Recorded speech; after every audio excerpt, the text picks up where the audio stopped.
here we are. So I'm just going to share a few logistical announcements before we get started. Mute yourself if you're not speaking.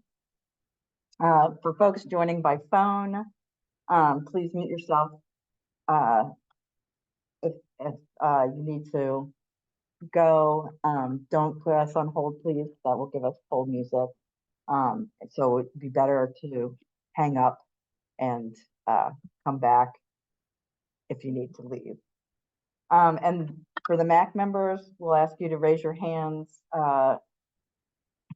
if you need to, if you have a comment or a question, and then otherwise put a note in the chat and we'll make sure we get to you. So the Medicaid Advisory Committee has built in time for discussion after each presentation. MAC members will speak first.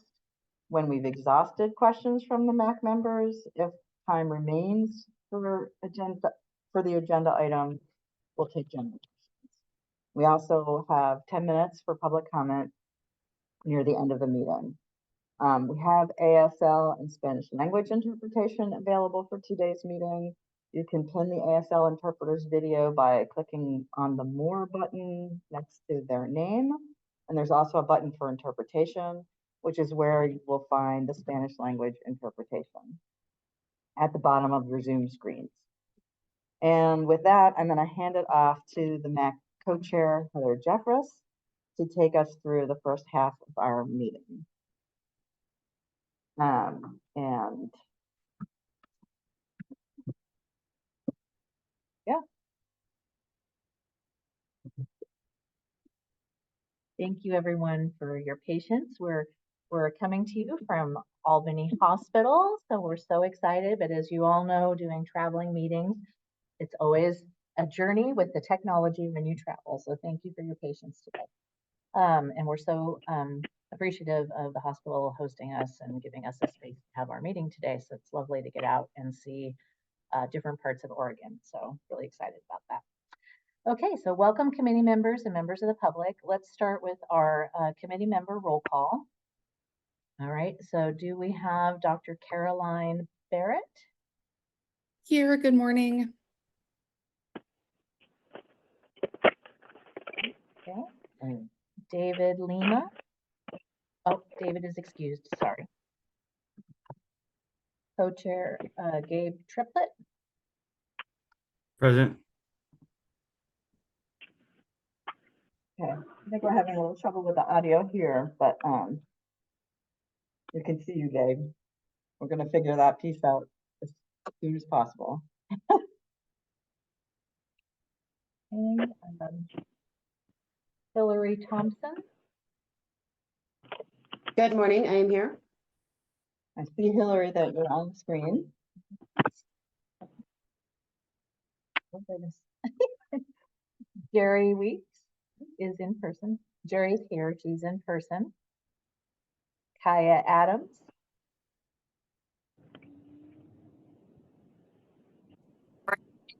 I don't see Kaya. We do not see Kaya at the moment. Lisa Pearson. Lisa, we see you remote. Thank you. Ronnie, we see you remote. Thank you. Ronnie John. Thank you, Ronnie. Shannon Buck.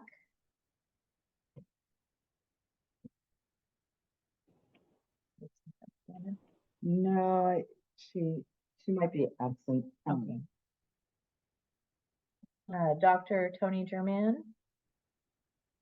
I see Donnie. We see you. Present. Dr. German, thank you. And Peter Starkey.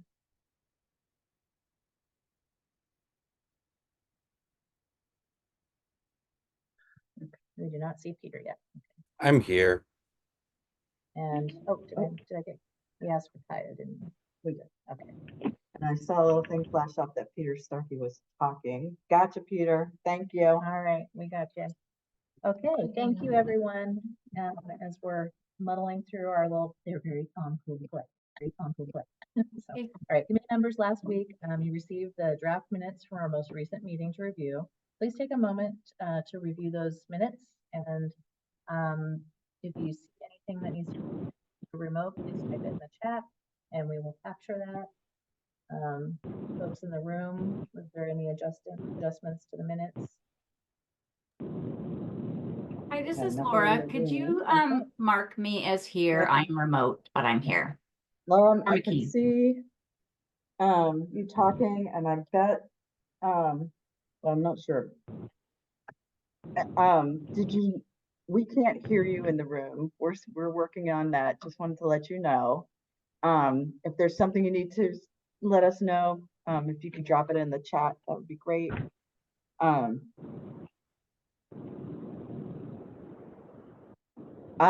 Gabe says she needs to be counted as 7. Got it.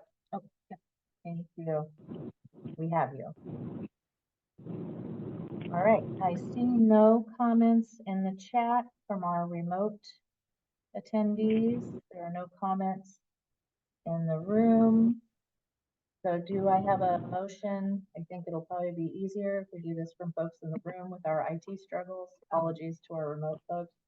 Do I have a motion to approve the May meeting minutes? Yes, this is Jerry. So I have a motion. Thank you, Jerry. Do I have a second? Oh, thank you, Kelly. All right. If there's any objections from folks in remote, please type it in the chat. Any abstentions? And folks remotely, if you could do the reactions and do a thumbs up or for a yes vote. All those in favor? Yay, you guys are awesome. Look at you using your emojis. That's wonderful. Thank you. So moved. Okay. So with that, I'm going to talk a little bit about the introduction of using a consent agenda here at Medicaid Advisory Committee. So it's something that we have mentioned a few times. And so we'll just talk a little bit about consent agenda concept. A consent agenda idea is a way to share at the beginning of every meeting some of the norms and standards that help guide our work, that are regular things we would expect to talk about, kind of regular business. And it's a way to expedite moving towards other work products that need presentation time.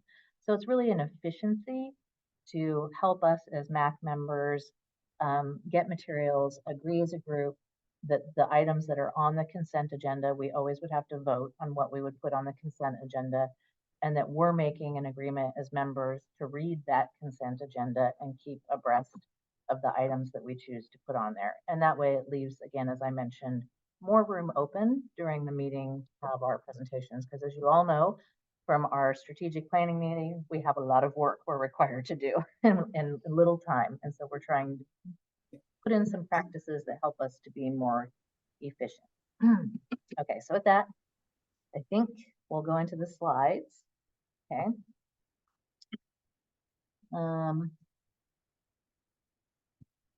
getting there.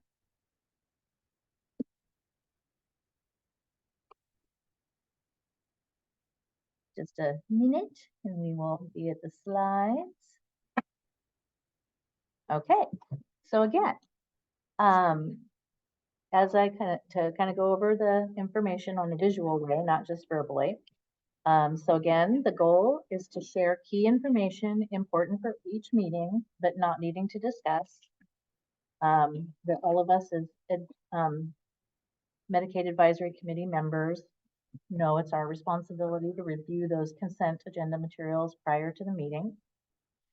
The process is kind of like the minutes. We would share at the beginning of each MAC meeting that we have distributed the consent agenda, and then folks will say, yes, I reviewed it, yes, I accept it, and then we would vote on accepting that consent agenda. And that's just to verify that you did review it based on your discretion. Okay. So the next item So what would it look like? What does a consent agenda look like?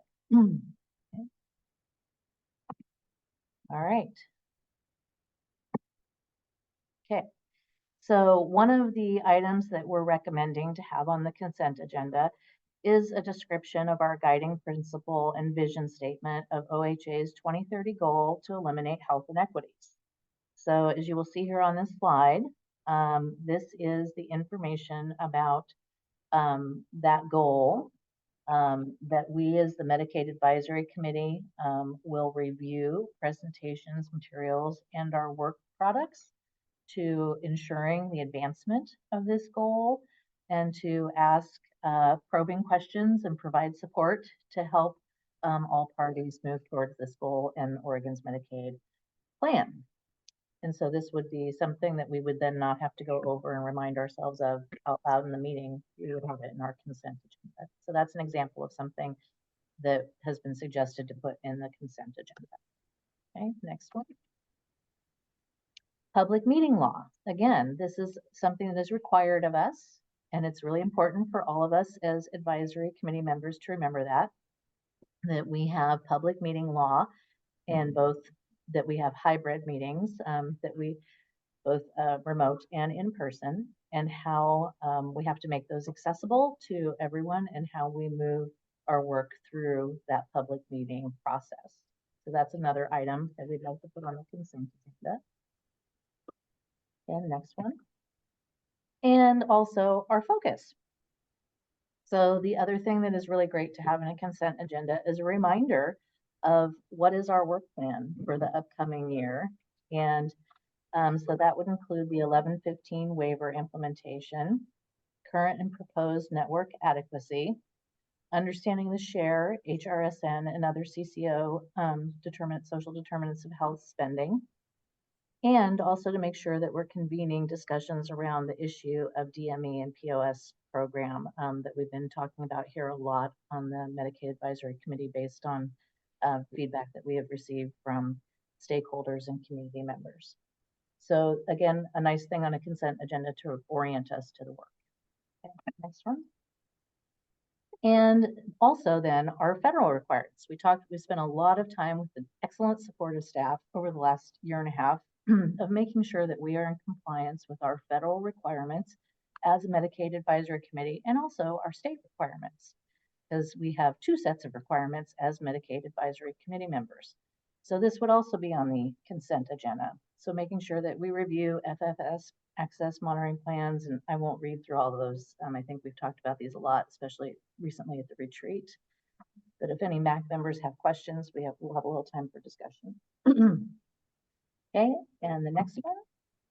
And then our current work plan that we are finishing up from our strategic planning session. So we're very excited about that. That would also be on there. Do folks, so now I'd like to take a minute. I don't think we have audio yet. I think that we should be able to hear people if they wanted to try through the computer. Can I have someone say hello? Hello. Good Perfect. Oh, perfect. Thank you. We can hear you through the computer, so great. So at this time, I'd like to open a little discussion moment to folks. How do they feel about adopting a consent agenda, test driving it with these particular items, and then we can always, as a committee, choose to add other items in the future as we deem necessary. Any questions or thoughts about adopting a consent agenda? I have a thumbs up from Kelly and Jerry in the room and myself. Any folks remote have any questions or concerns? Hi, this is Caroline. I just want to make sure I understand because this is a new concept to me. So the idea is this is helping streamline our discussion and grouping things together and kind of having agreed parameters. Am I understanding that right? Or if you're able to rephrase, I'd appreciate that. Thank you. Absolutely, Caroline. The consent agenda is a vehicle to provide a base where we can store baseline guiding principles and information It can be used both for onboarding, reorienting when you're prepping for the meeting, reorienting and reminding committee members of our core guidelines. In the future, if we decided there was a certain report that we get regularly, maybe we want to know something from redetermination, and it doesn't require a full report from them. Maybe it's just a statistic or a number. We could ask them and we could put that in the consent agenda, like enrollments at 90% or something. And we could put that on the consent agenda if the Medicaid advisory committees wanted to. So you can also put regular reports into a consent agenda. We have not done that yet because it is a new tool, as you just mentioned. But those are the ways that we can use a consent agenda for folks and open up more time for different types of work in the meeting. So this would be like a living document that we could review if we had questions or just trying to remember some general concepts. Is that an accurate summary? Absolutely. So in Okay. the consent agenda, you will get it in your meeting materials every month. So it is a living, it's kind of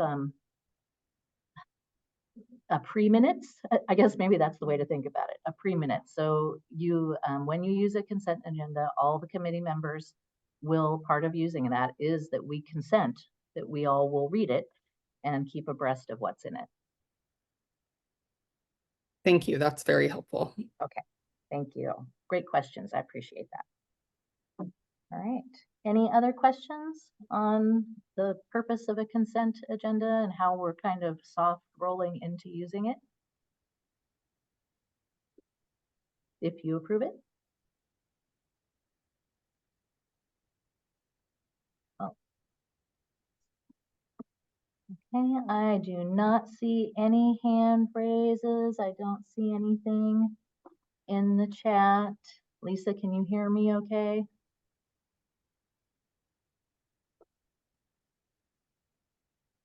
Okay, so with that, I would like to ask for a motion to recognize this consent agenda and begin presenting it at meetings going forward.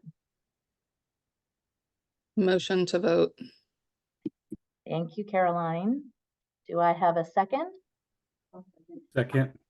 Okay. Thank you. We have a second. Any objections?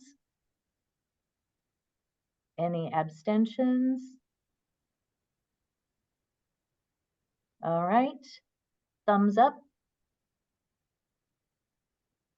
Okay. The motion carries. Thank you, committee members. Greatly appreciate that. Yeah, I'm fine. We do have our tech back available to help us out. Would folks like us to take like a 5-minute break to see if we can bring us back up to full technical? I'm seeing nods in the room. So we'd like to take 5 minutes to play around with the tech. Hang with us. Appreciate it, everyone. So we are reconvening and moving on to our next presentation. Thank you, everyone, for being a little patient. Our next agenda item is Young Adults with Special Healthcare Needs, the YSHCN. And so this is a deeper dive into an aspect of the waiver. We're going to take some time to develop our understanding of the young adults with special health care needs, or also known by the acronym YSCHN, or YSHN population. And we are pleased to have with us today Dr. Max Darencourt, OHA, Children's Behavioral Health, YSHCN Policy Analyst through the Medicaid Division. So I'd love to hand that off to Dr. Darencourt and any other presenters that you have brought with you today. Thank you. I'd like before I start to confirm that you can hear me all right. We can. Thank you so much for helping us with Okay. our audio. And are you able to see my presentation fine? Yes. Okay, so I will get started. Hello, everyone, and thank you for welcoming me into your space. I am here to talk to you about a new Medicaid benefit that will start on January 1st, 2025. So in just over 6 months at this point, called Young Adults with Special Healthcare Needs. We call it by its shorter acronym of YSHN. It's not very intuitive, but that's the name that we've landed on, and you will hear me refer to it as YSHN from now on.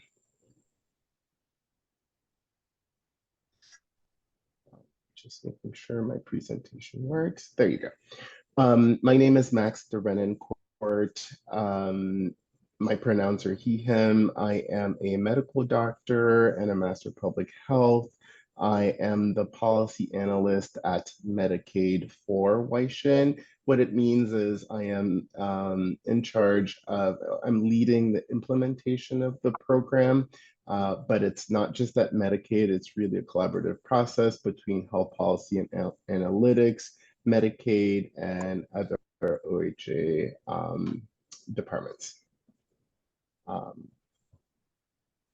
So the agenda today, I know most of you know what the Oregon 1115 waiver is, so I'll say a brief couple of words about that. Then try to answer the questions that are on your screen. I will read some of them out just to guide you through what I'll be talking about. So I'll be introducing you to who are considered YSHN, so who are they, and why this is interesting for us to discuss today. When the benefit goes into effect, I just clued into it a couple of minutes ago. Why we need to expand the benefit to the population, who qualifies, what benefits are included, and a couple of miscellaneous items regarding EPSDT and HRSN. I know these are acronyms for now, but I will say a couple more words about them later in the presentation. I will leave some time for comments and questions at the end. So brief word about the Oregon 1115 waiver. I am aware that you all know what it is, but for our purposes today, it's important to understand that Oregon's 1115 waiver extended OHP, so Oregon Health Plan eligibility for a number of populations, including young children, youth, and young adults, as is interesting for us in this case. So coverage for young adults with special healthcare needs goes all the way up to age 26, where some benefits had previously stopped at the age of 18, and others like EPSDT previously stopped at the age of 21. All of those benefits that youth get, they will be extended to adults into age 26. And then we're also adding health-related social needs support to the YSHN population, including housing, nutrition, and climate benefits. I will explain a little bit more about it later, but I just wanted to say that YSHN is coming into effect under Oregon's 1115 waiver.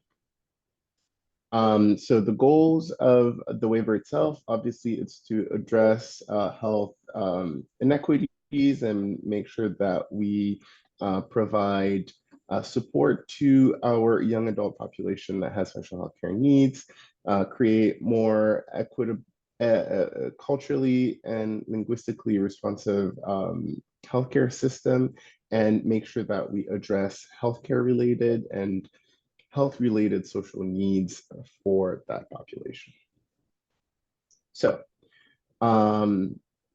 YSHN, right? Young adults with special healthcare needs. The program itself comes into effect on January 1st, 2025. So OHP, so Medicaid will offer more benefits to young adults with qualifying health conditions under what is now a new Medicaid eligibility category. Again, I call it YSHN for short. Who are considered YSHN? Well, starting next year, obviously, individuals between the ages of 19 and 26 are considered YSHN if they live with or they are at risk for what is listed on your screen. So physical, intellectual, or developmental disabilities, long-standing medical conditions, anything that requires chronic care, as well as mental conditions, substance use, or neurodevelopmental conditions. So think any chronic health or mental health issue and other conditions like intellectual and developmental disabilities found to be present in young adults between the ages of 19 and 26 will qualify them for the Weishin benefit as long as they are within the financial criteria as well. So why is this important? Well, in Oregon, 1 in 5 children under the age of 18 has a special healthcare need. So you can imagine that these folks become young adults with special healthcare needs once they turn 19. Currently, they experience more health and social services need than other folks in a similar age bracket. And the waiver really creates a buffer time, whereas before, Weishin, the population, would see all of their benefits end once they turn 18, 19. Those benefits will be extended all the way up to age 26, so they don't have to have a sudden drop of the level of coverage that they get for their health or social needs. Yeah. So who qualifies next year? So Weishin, obviously the population itself is defined as between the ages of 19 to 26. Next year, year 1 of implementation, young adults 19 and 20 will qualify if they have one of the following conditions. So they have, a complex chronic medical condition that would have been identified within their application to be considered Weishin, a mental health condition, an intellectual or developmental disability, or we have identified them through a questionnaire that's called a screener to have an elevated service need. I'm going to pause here. I did hear someone come off mute, so I wonder if folks have questions. I welcome questions if you have one.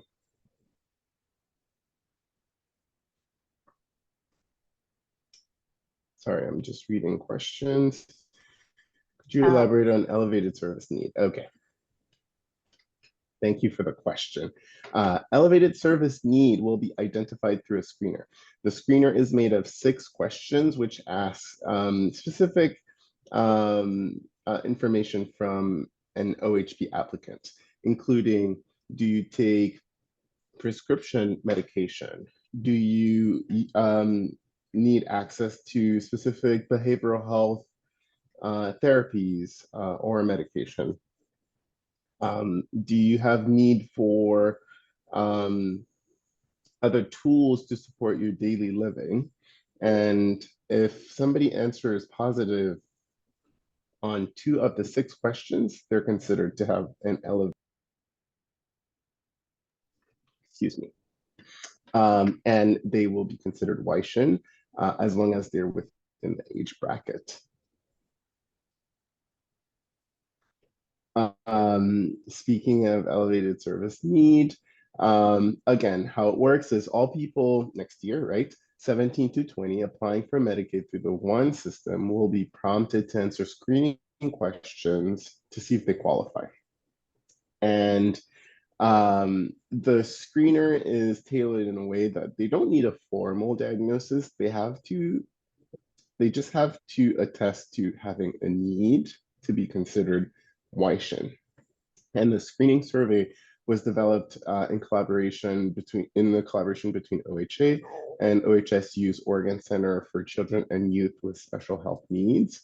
That acronym, which is listed below, we say OCEAN. They supported our development of that questionnaire, which will be available in multiple languages once it goes live next year. So what's in it for Waishin? I just wanted to present this table that compares what a Waishin, if that was an eligibility category now, it's not yet, what they would get today versus what they get starting on January 1st.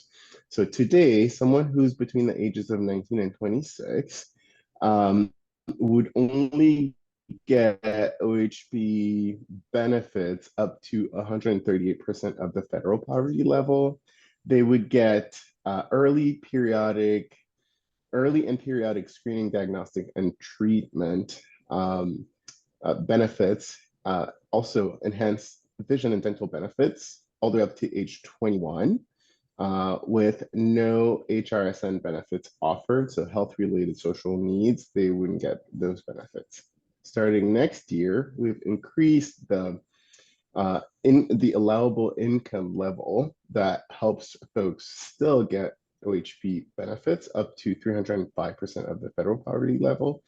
EPSDT, enhanced vision and dental benefits, would end at age 26. So we have increased the amount of folks who qualify to get EPSDT enhanced vision and dental benefits. And then folks who are considered Waishin also have HRSN services covered. And within the conditions of our program, we have to assess those individuals at least once a year for their HRSN needs, all the way up to age 26. Just keeping an eye on time. All right. What is EPSDT? Maybe some of you know what it is, but as a refresher, early and periodic screening, diagnostic, and treatment is a federally required benefit that provides complete healthcare services to children, youth, and now I will add young adults.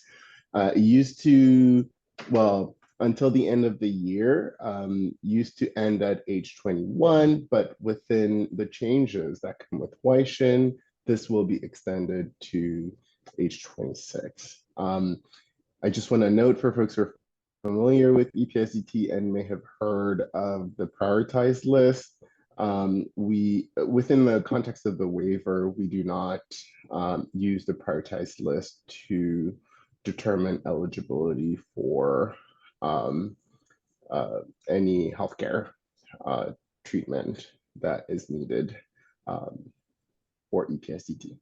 So yeah, starting in 2025, Waishin will have EPSDT coverage until their 26th birthday. And then just a reminder, Waishin also get health-related social needs services, HRSN.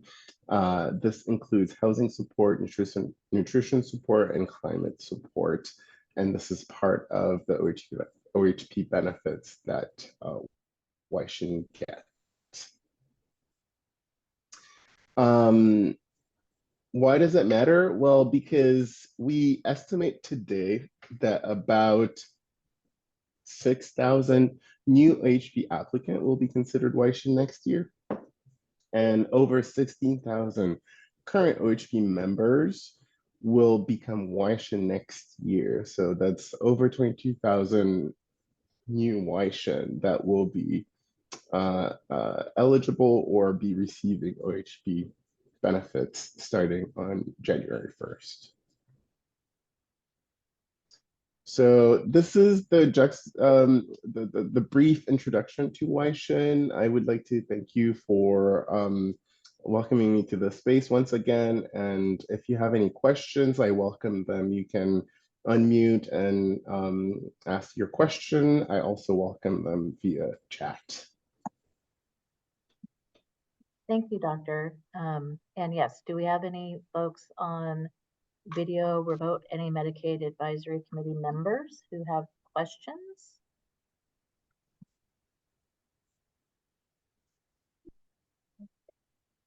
Gabe and Tony, I see. I'm not sure who. Tony first. Oh, okay, thanks. Thank you so much for that presentation. Really exciting work. Really thrilled by this opportunity for this patient population. I'm just curious. I mean, I think it's pretty self-explanatory, but is there a list of the chronic conditions that we could reference?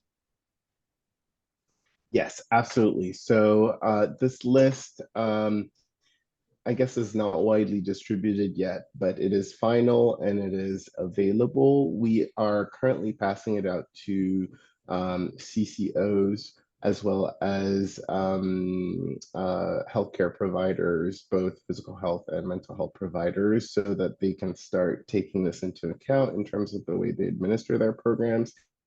I'm currently in the process of making the Oregon administrative rules for this program. Once those rules are published, that list will be publicly available, obviously, both on the OHA website and section that regards WISHN, but also within the rules themselves, people will be able to look at the eligibility criteria as well as what qualifies them in terms of conditions present. Great. Could I ask just one other quick follow-up question? Is the total benefits package will just mirror OHP? So it'll just be the exact same coverage that they had when they were younger and will just continue in duration? Because in discussions of things like the basic health plan or other plans that we're doing in the state, there are some nuances in that benefits package. And I just wonder if that is altered or we should assume that that will be the exact same.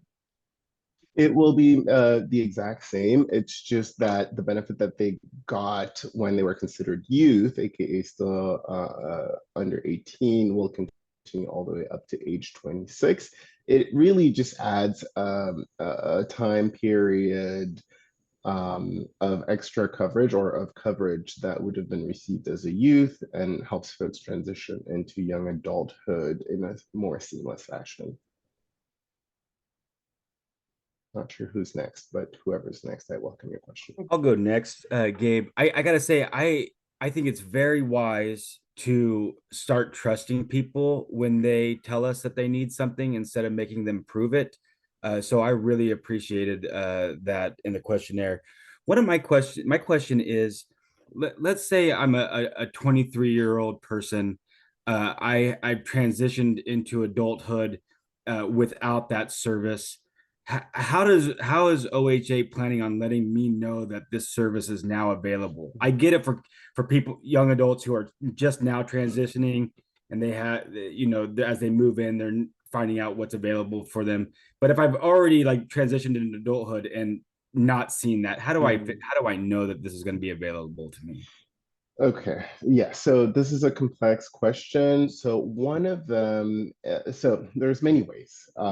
Obviously, the rules will be public. The Medicaid will publish the information around WISHN. So this is from a regulatory policy perspective.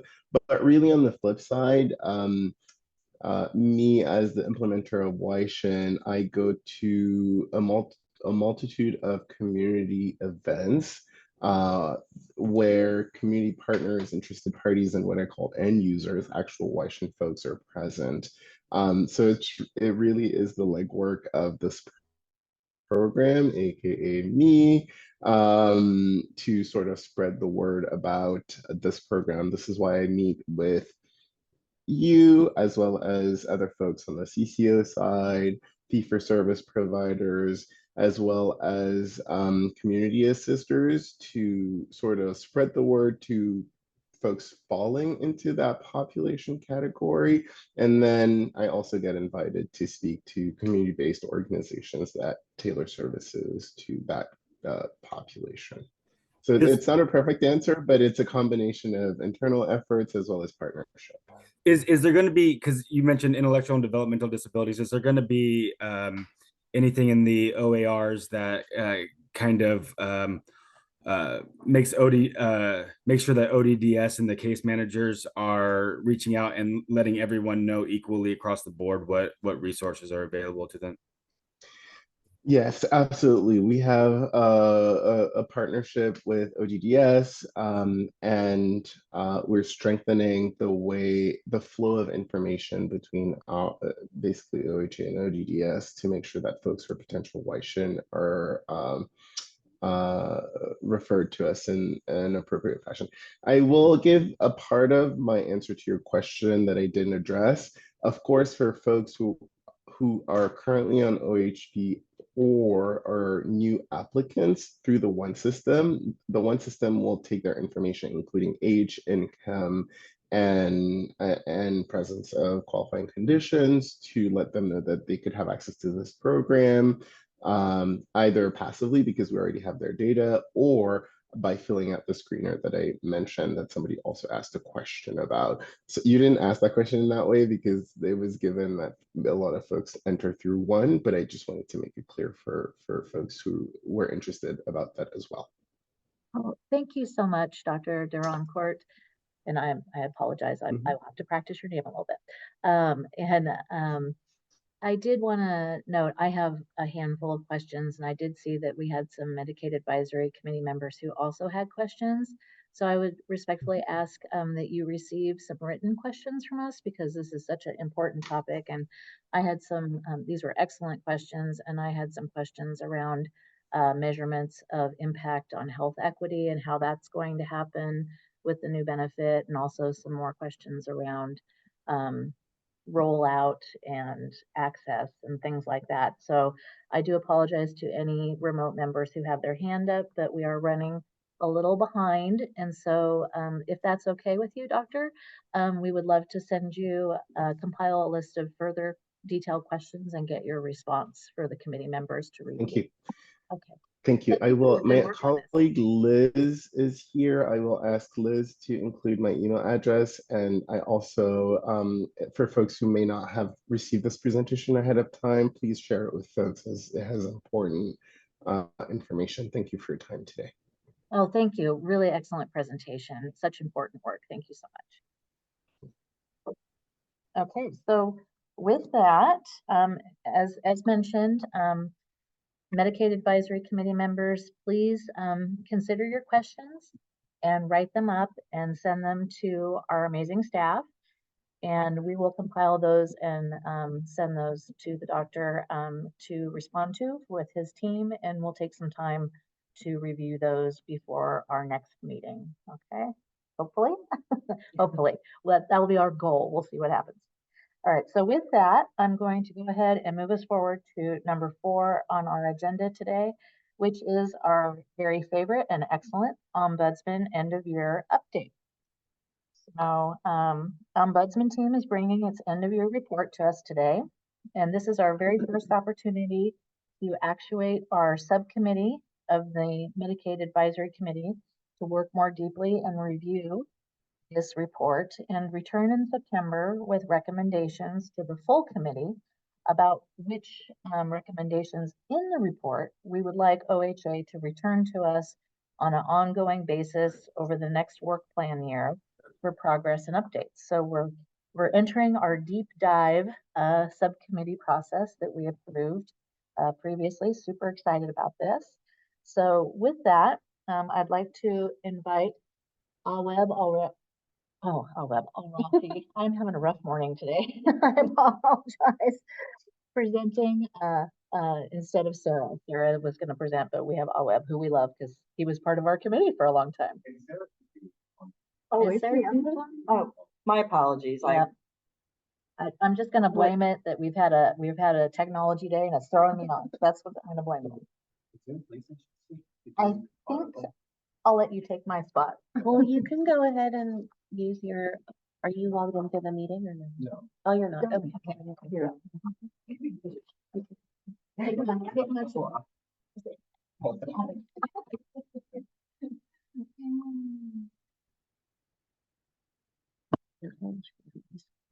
I'm not logged in. This is Sarah Dobra. Thanks so much. I see her AF pronouns, and it looks like you're still working technical, and I see Alweb there on screen too. Jordan, are you able to share the slides, or is that the technical difficulties? I can. I'm pulling it up right now. Just be one quick minute. Wonderful. Well, while you do, and also, can you give us a time check, because I know you are, of what time we should present into, and make sure we also give time for questions.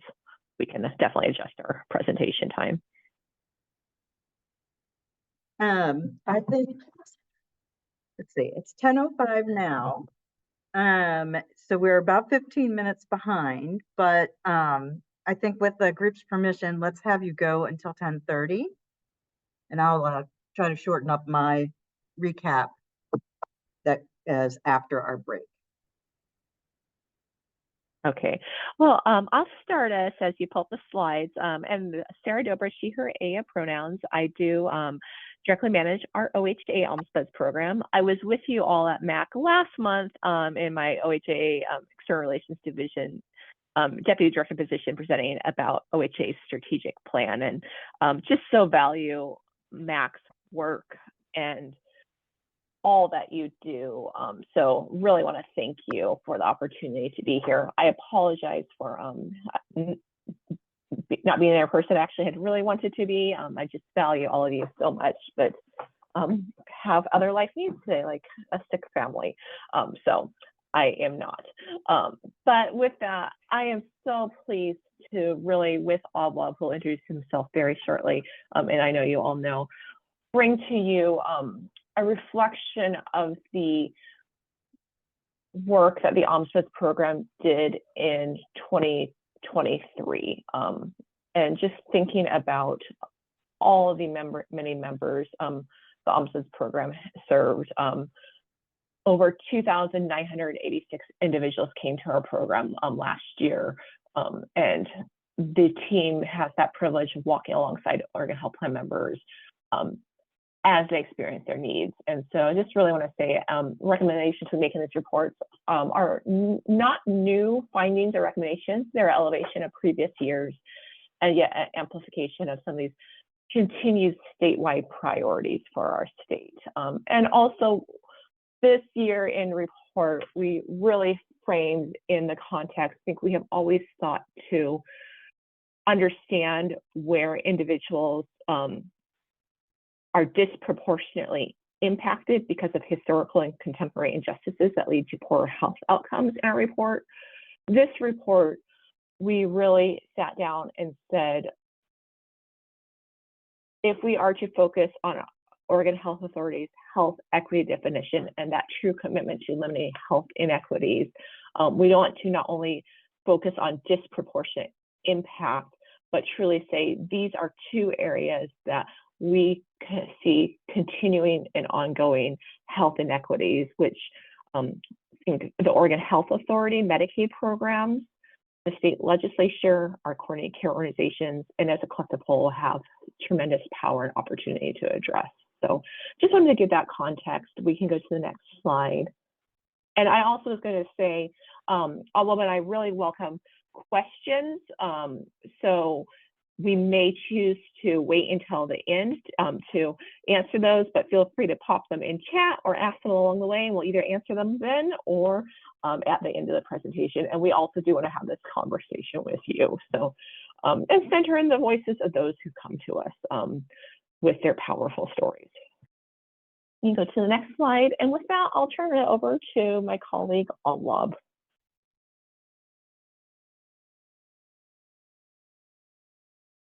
Oh, okay. Good morning, everyone. Can you hear me okay?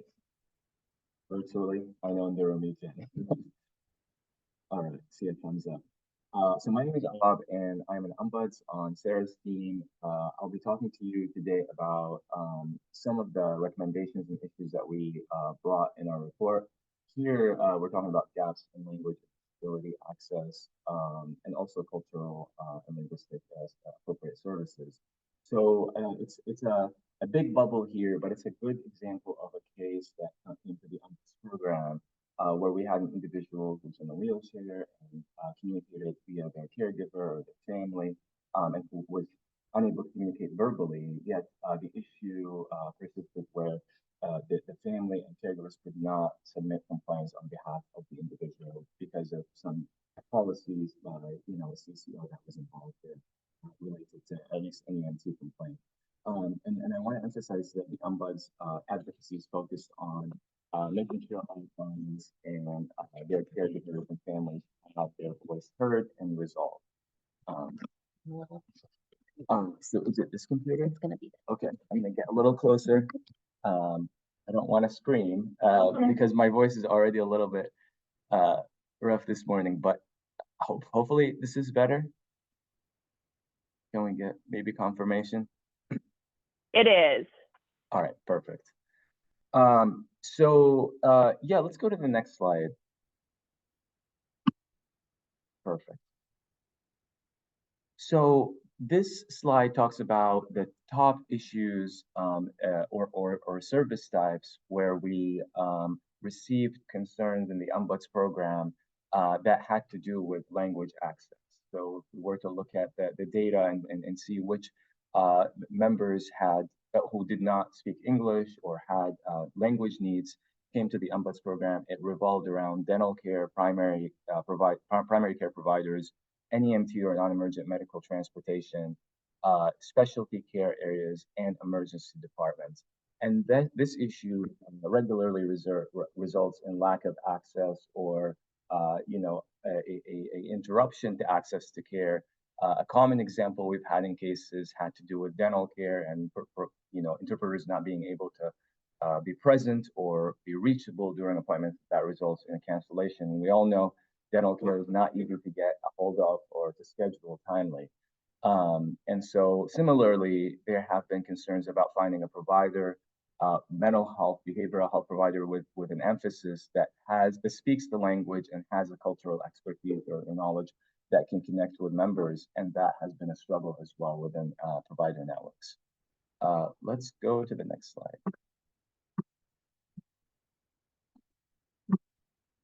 There we go.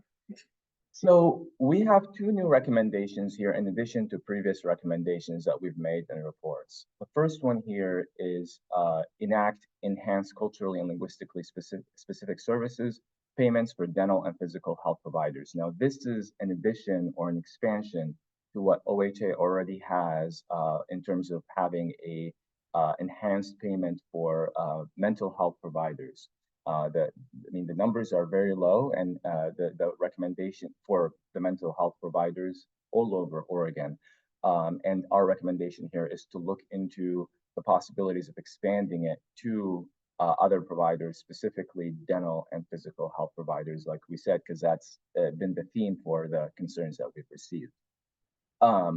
In terms of the other one here, implement fee-for-service add-on payment to account for longer office visits due interpreter time. And this is a very reasonable and I think a logical recommendation, because when providers utilize interpreters and spend time going over the language, barriers and interpretation, it takes time away from the patient or the member visit. And so if they were to supplement that on their own time, the recommendation is to compensate that or to implement, that add-on payment to compensate the providers for their extra time spent with members who need language access.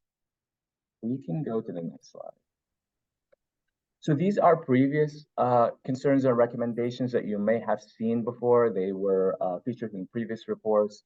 I'll go through them quickly, considering that we don't have much time here. But one talks about complaints, appeals, and hearings. And how members who don't speak English or have language access barriers may submit less appeals and hearing requests than English-speaking members. And so the recommendation here is for using REAL-D data to address inequities and to find out more about the prevalence of not submitting hearing and appeal requests by non-English speaking members. Also using community partner voice and experience as a proxy for member complaints. The second piece here is provider availability. And it's well known that Oregon is facing gaps in access for OHP covered services, and especially true for mental health services. And so the recommendations here is to prioritize development and implementation for culturally specific services that have to do with linguistic inequities and access to mental health services. And then network adequacy, where OHA should conduct a CCO network adequacy review for culturally and linguistically responsive providers. Do we have anything in chat so far? Questions? Oh, okay. So, and I know I'm going quick through this, but if we have discussions or questions, we can do also at the end. So thank you for your patience with me. Let's go to the next one. Oh, I think we skipped one. Yes, this one. Perfect. So the other concerns that were previously shared here had to do with member education, where we believe that there is a gap there for OHA to focus more on developing material and outreach communication, specifically about behavioral health literacy to provide education on that topic and the stigma associated with it, and increase member understandings of their rights and how to access culturally and linguistically responsive services through CCOs or through fee-for-service. The second piece here is provider outreach and education. And I do realize that in 2024 and moving forward, there has been more effort to recruit into these positions. And so we're grateful that there is some movement there, yet there is still currently a gap to strengthen provider recruitment, retention, and communication, and providing that kind of training and technical support to providers to make sure everyone's on the same page and service providers in a great way. So let's go to the next slide. I believe next slide, Sarah, I'm passing on to you here. Yeah. Yes, thank you, Awab. I'm going to turn to, and so this 2023 report really focused on two areas: culturally and linguistically responsive services, which Awab just covered, and then really focusing on recommendations made in almost every year since the OMSS program has been in existence around behavioral health network adequacy. And we in the OMSS program are defining behavioral health network adequacy not as the existing Medicaid definitions of time and distance that we have in contractual obligations with our coordinating care organizations, but in thinking about network adequacy as are our OHP members, particularly members who face health inequities, able to actually access timely services at the right level and the right place they need. So when we say network adequacy and understand that and think about our statewide service, we are talking about designing something for those most in need. And if we can do so, we will open up services for so many others. So this member story, I think, is an example of where so much behavioral health investments have been done in our state and have met so many people's needs. They don't meet the needs of populations most in need of them. This is a member who came to our program. It was a youth hospitalized and in need of a rehab facility for their complex mental health and physical health needs. No facilities in Oregon would accept this youth because of these complex and interconnected needs. The youth very much needed specific, intensive in-home supports if they were to discharge their family, even though the residential rehab facility was preferred. With that not available, option B was local community-based supports.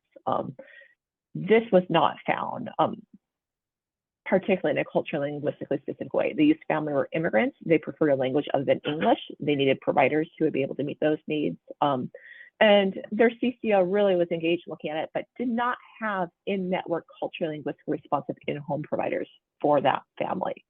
Our OMSS program, that CCO worked very collaboratively together, and were able to identify additional providers that were not in the CCO's network that were able to contract and provide that level of support. I think this is an example of where do we have providers often in our state. We need to build up more, but where coordinating care organizations are not contracted with a broader base, our members, particularly those impacted by health inequities, face even greater challenges accessing care of that. We find this particularly within children's services, substance use disorder residential treatment. We heard from 6 members in the last couple of weeks who had placement in a facility that their coordinating care organization was not contracted with and could not get substance use disorder treatment that they were ready to seek because of that limited network adequacy. We hear this time and time again in mental health outpatient services. Our Oregon Health Plan members find providers who are able to meet their unique mental health needs, but then those providers are not contracted with their CCO because of either provider administrative barriers with contracting with 16 coordinating care organizations and our open card program, or CCO unwillingness to expand their network to include that mental health provider. In some cases, we have seen individuals who, when they're not able to connect to that local care, do often have risk becoming residential or needing more intensive services because their needs aren't met at that local level. We also just see this as interconnected to really building up our traditional health workers program and the care workforce and how essential that is. And then home and community-based services, which is an Oregon Health Authority open card administered program with coordinated care done by our CCOs to support service members getting into that, has a tremendous need for building up the provider workforce to support greater network adequacy there. So really interconnected different areas that we've looked at in previous reports. And we can go to the next slide. We just wanted to give you a snapshot of what that ends up looking like for members. You can go to the next slide, please.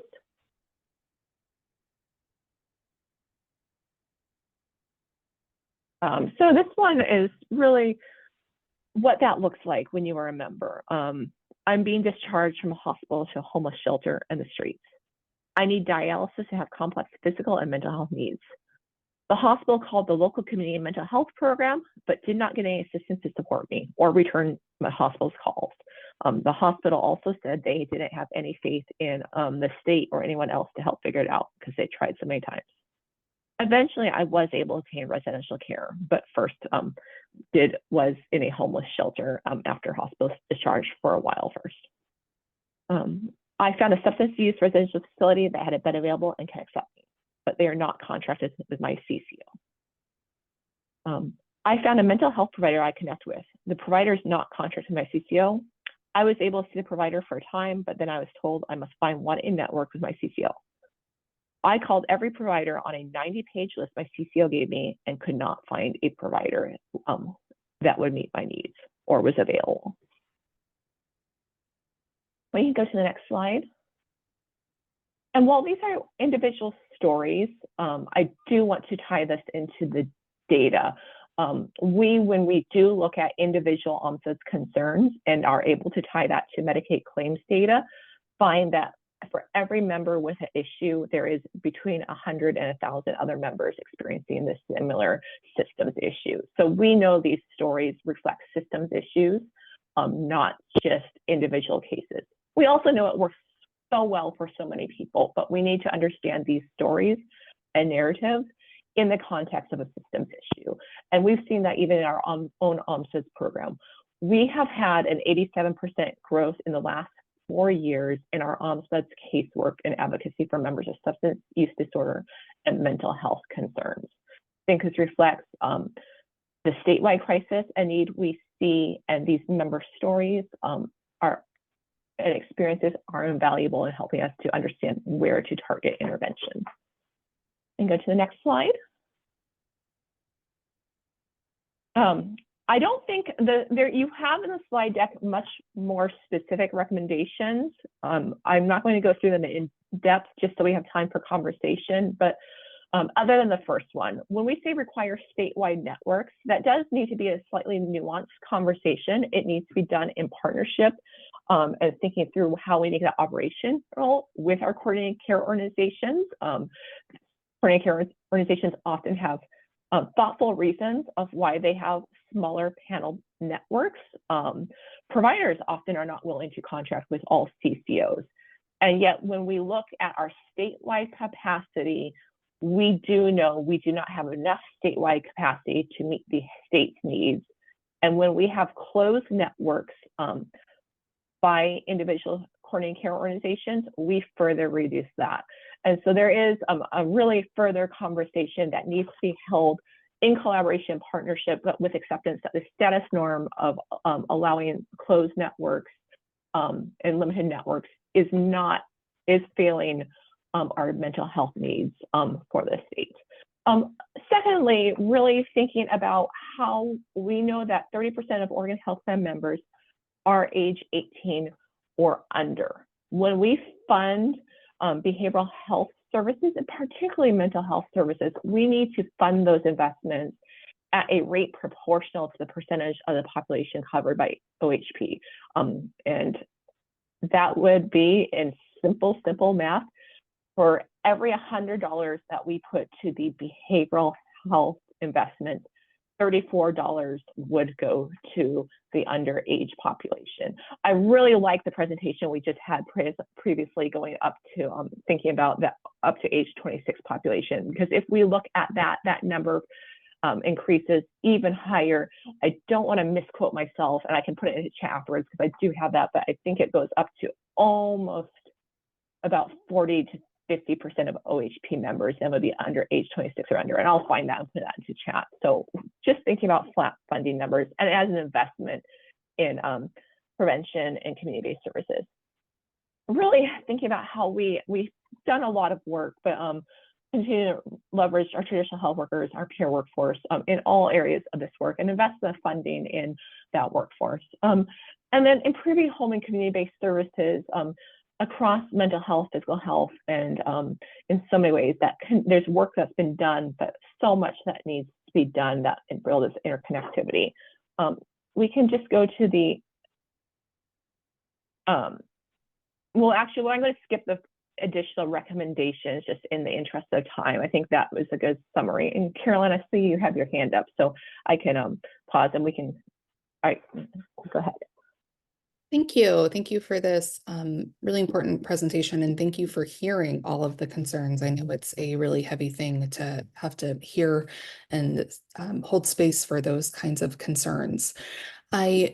Particularly that last slide, you mentioning that 34% of the mental health needs are in the pediatric population. I do think as the Medicaid Advisory Committee that it would be beneficial to think about how we can work to improve care for the pediatric population in our communities in Oregon, and doing that in line with the priorities we've set for ourselves this year. So that's just a thought of something that I think we could do better at. I see hearing you talk about a lot of concerns, a lot of recommendations. Are you able to speak to concrete steps that have been taken to address these concerns or that are going to be taken? And like, what are we actually doing to help address these significant concerns, particularly around access? Thank you.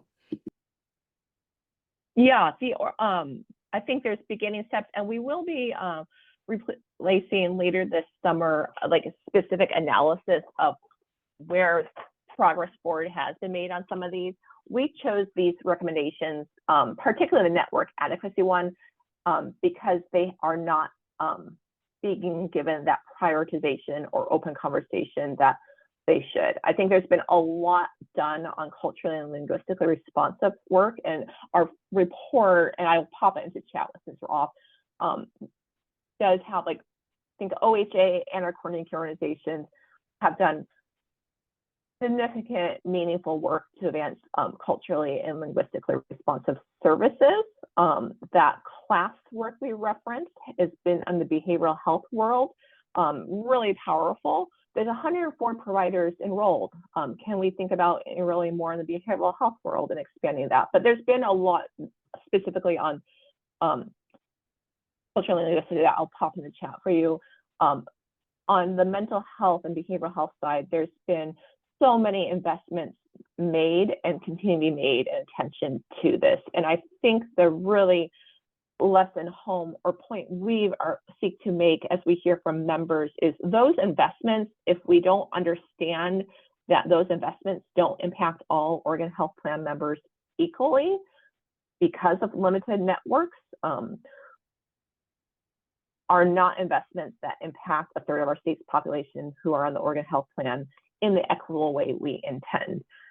Particularly if you're, and this is not an Oregon Health Plan story, but I think of these, we live this and breathe this ourselves. I know as I looked for mental health care for my own family and my children last year, I called a good 20 to 30 providers and could not find one to treat a 7-year-old child. I did not try to ask for a Spanish-speaking provider, which is our family's preferred language at home, because that would have been even that much more impossible. And I was navigating that all in English. So I think I share that story on a personal realm, even though it's not in the Medicaid, to recognize we need to think about the system as a whole and not reduce, but further expand access through networks.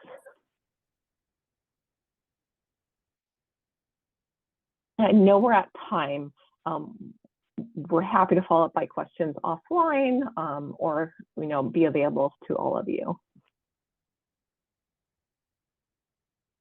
Well, thank you, Sarah. So I will do as I did with our last presentation. I will ask all of the Medicaid Advisory Committee members to please write up your questions and send them to our amazing team.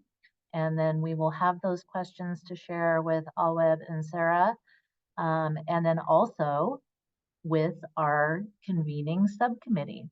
And we have a couple volunteers, but I would like to take a moment before we close out this session while this information is fresh on your minds and say you're welcome if you would like to be part of the subcommittee and work with this amazing team in deep diving into the recommendations for us as a Medicaid Advisory Committee to move forward hand in hand with some things that we find that we really want to work on in the next year. Please raise your hand. Or for those of you who'd like to look at your calendars and think about it a little bit, you are also welcome to send your volunteerism to our team. And then we will be getting ready to set that calendar for that subcommittee to begin this work. So raise your hand, feel free if you're one of those action-oriented folks, or if you need a little time, send an email. And as a quick reminder, what that means is we anticipate one additional 1-hour meeting. Of course, we ask the members to thoroughly read the report prior to that meeting. I see Lisa Pearson has her hand raised. Thank you, Lisa. All right. So with that,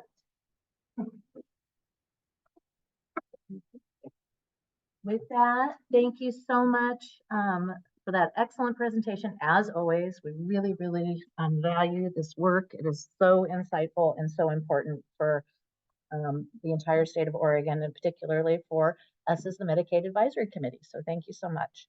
So now is the time that we will move into a break because we're running a little short on time today because of our technical difficulties. Apologies again. I would like us to just take a 5-minute break. I apologize for that. So if everyone can come back at 10:38, we will go into our next session at 10:38. Take a 5-minute break. Take care of yourself real quick, and we'll see you back in a few minutes. Thank you. All right. Well, I gave you an extra couple minutes. Thank you, everyone, for coming back. Thank you, Medicaid members. All right. So we are returning from our break, and now we will enter into our next agenda item, which is our Medicaid Advisory Committee 2024 retreat recap and a little additional 2024 priority discussion. So with that, I'm going to let Sarah present and circle back all of the conversations about our recent retreat, how we got there, what we talked about, and how we will return to work in September with a plan for approval. So with that, I'm going to hand it off to Sarah. Great, thanks very much. I'm going to try to fly through this. Next slide, please. So just I'm gonna give you a short overview, I hope, of report recommendations, a recap of our priorities that we've talked about so far, discussion, the discussion framework review that we talked about during the retreat last month. What we talked about again with the priorities so far, and then we'll open it up for discussion. I hope that will be most of our time. Next slide. Next slide, please. And so we had, just for folks who have had an opportunity or haven't had an opportunity to look at our report, the report that we got back from our facilitator with his recommendations. There were 10 of them. The first 5 you can see up here on the screen. The top 3 that are on the screen in kind of red is finalizing the policy priorities, in getting us engaged in the CCO procurement process, and then focusing on network adequacy. Those are kind of the umbrella for today's, that first one is the umbrella for today's conversation. And then just these other 2 are ones that are priorities that we discussed at our retreat.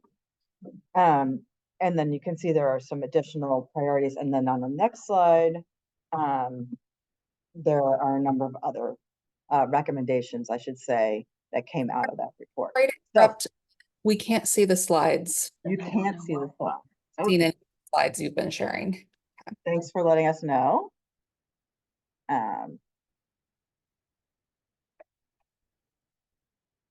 So while she's getting it up, I will just say what those recommendations are. In addition to the 3 that I named, it's providing an orientation on the full continuum of affordable and accessible healthcare to the MAC, creating an equity checklist for the MAC policy recommendations. We started to talk about that in our last meeting. The OHA strategic plan is another recommendation that we become more cognizant of and perhaps involved in. We confirmed, one of the recommendations was that we confirm OHPB, Oregon Health Policy Board membership requirements. And that was to confirm whether or not an OHP member could serve on the Oregon Health Policy Board. We have confirmed that that is possible. And although not required of the Oregon Health Policy Board to have an OHP member. We also had a recommendation from our facilitator to have information sessions and to do some additional topic discussion preparation, and finally to spend some time on committee organization and structure. So we'll be talking further about those recommendations as we go along this year, but today, again, we're going to focus on our priorities. And are you able to see the slides? Yes, we can see them now. Perfect. Thank you. All right, so let's go to slide 7. And we will just briefly remind ourselves about the results of our survey. Maybe it's, yeah. And again, we did a survey. We came of topics that we thought were important for the MAC to consider. And you can see pretty clearly that there were 4. I know this is not terribly readable, but there were 4 that kind of came to the fore, as they say. And they are, again, working on the our continued waiver work, work around eligibility, CCO procurement, since we will have a brand spanking new contract in the next several years, and that process is going to start later this year. And then network adequacy, always a favorite. Next slide, please. And then we kind of talked a little bit about how while those 4 things came up highly, if we talk about them in terms of how intensely people felt about them. You've got a slightly different order. It's pretty much the same kind of sense of how important these things are. Um, and that's where we land. Okay, next slide, please. So then there's our top 4 topics. Next slide. And this is a quick reminder about our must-do work, which we talked about a little bit with our consent agenda earlier. Next slide, please. And then we talked a little bit also about if we really wanted to work on some of the other things that were on our priority list, but not as high. We could think about having listening sessions and off months. We could think about having subcommittees to research and make recommendations on some of those other things. We could request from OHA and ODHS information about progress that they're making on those other priorities. We could also endorse actions of other committees. Those are some ways that we could approach hitting some of those other priorities that we might not have the kind of, if we have to pick our silver bullets, as my favorite professor used to say, to work on, that we could work on these other things in a more limited way. Next slide, please. So then we also had, during our retreat, you may remember, a framework of what, how, and when. Next slide, please. And just as a reminder, the what is about the specific issue or the challenge that we're trying to address, our goals, and the next steps for achieving those things. And then our how, this is your next slide, is the activities that we would take to address the what. And you can see here, we could do things again, like we could do with the other things that are lower priority. And next slide, please. And then our when would be, just to note, the duration for the MAC to finish their policy development work. And we're thinking in terms of 1 to 3 years right now, but that we can certainly talk about whether those are appropriate timelines.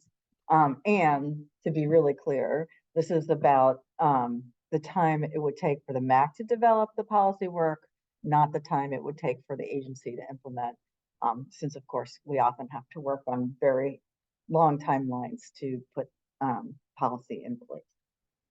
Next slide, please. So we're going to recap a little bit of our discussion so far. And next slide. For the waiver implementation, MAC members are very interested in understanding health-related social needs program scope and how OHA will monitor and measure successes and challenges and opportunities to make sure health-related social needs is well coordinated with other benefits and programs available to the target populations. And several MAC members noted a changing landscape for programs that have been available to some special populations previously, in elderly and disabled people in particular, that may have a more limited availability in the future. Members want to explore if HRSN maybe fill in some of the gaps, and if so, how to best approach it. And regardless, MAC members see HRSN as a powerful tool in driving health equity. MAC members identified that a key next step is to get data on how this program is functioning. So that is the kind of the recap of our conversation during the retreat. Next slide, please. And then we talked a little bit about the how and when, and you can see up here that it's going to be some time before data will be available. So with that expectation, members recommended that they be informed about the data elements OHA is planning to track and then be included in data distribution as it becomes available. And it's expected that it'll be late 2024 or early 2025. And so when we are thinking about our work plan, we can think about delaying some work on this until, for those, keeping those timeframes in mind. Okay, next slide, please. Eligibility. So this is something we've had a little time to talk about as well. So our conversation centered around ensuring that the Medicaid program continues to roll out continuous eligibility and extended eligibility in an effective and OHP member-centered way. And there was discussion on whether the current Medicaid financial eligibility requirements are adequately qualifying all those in Oregon who need this level of assistance to be able to access healthcare reasonably and affordably, taking into consideration how, frankly, expensive it can be to live in Oregon.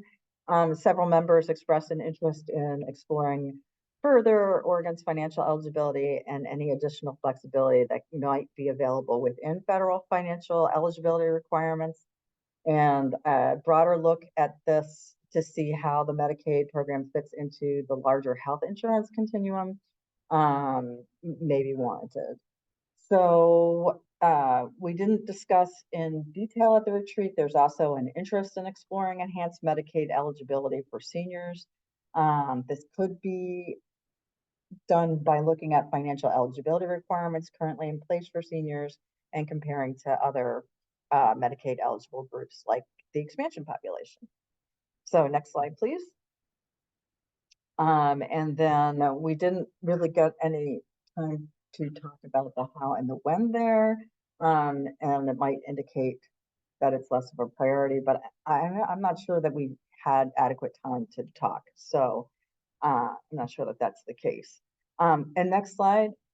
So that's, we heard significant interest from MAC members on assuring that the CCO procurement process continues to make incremental improvements with the Medicaid program and the overall healthcare landscape in the state. And MAC members are invested in the outcomes from these processes and also indicated an interest and willingness to be involved with development and outreach for the next 5-year contract period.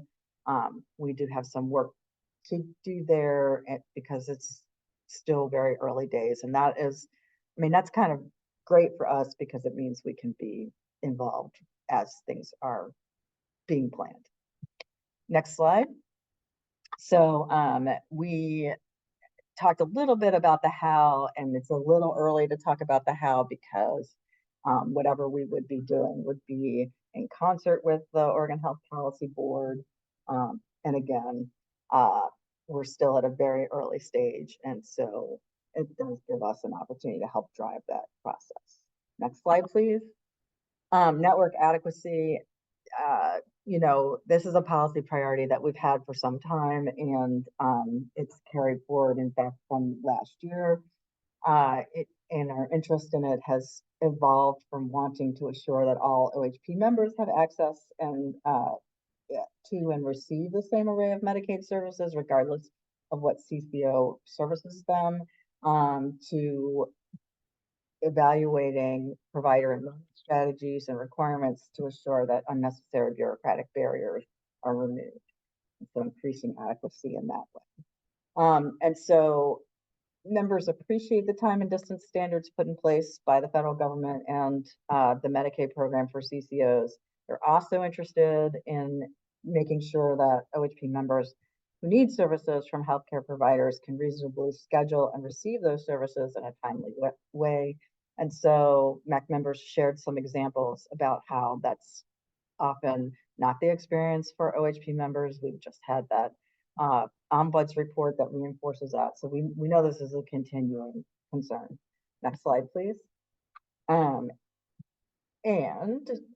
we have a how and when. We don't have, we didn't get a lot of time to talk about those things. So that's another area where we might want to focus our discussion today. So with that, I think our next slide brings us to discussion. And I'm going to turn it back over to our chair.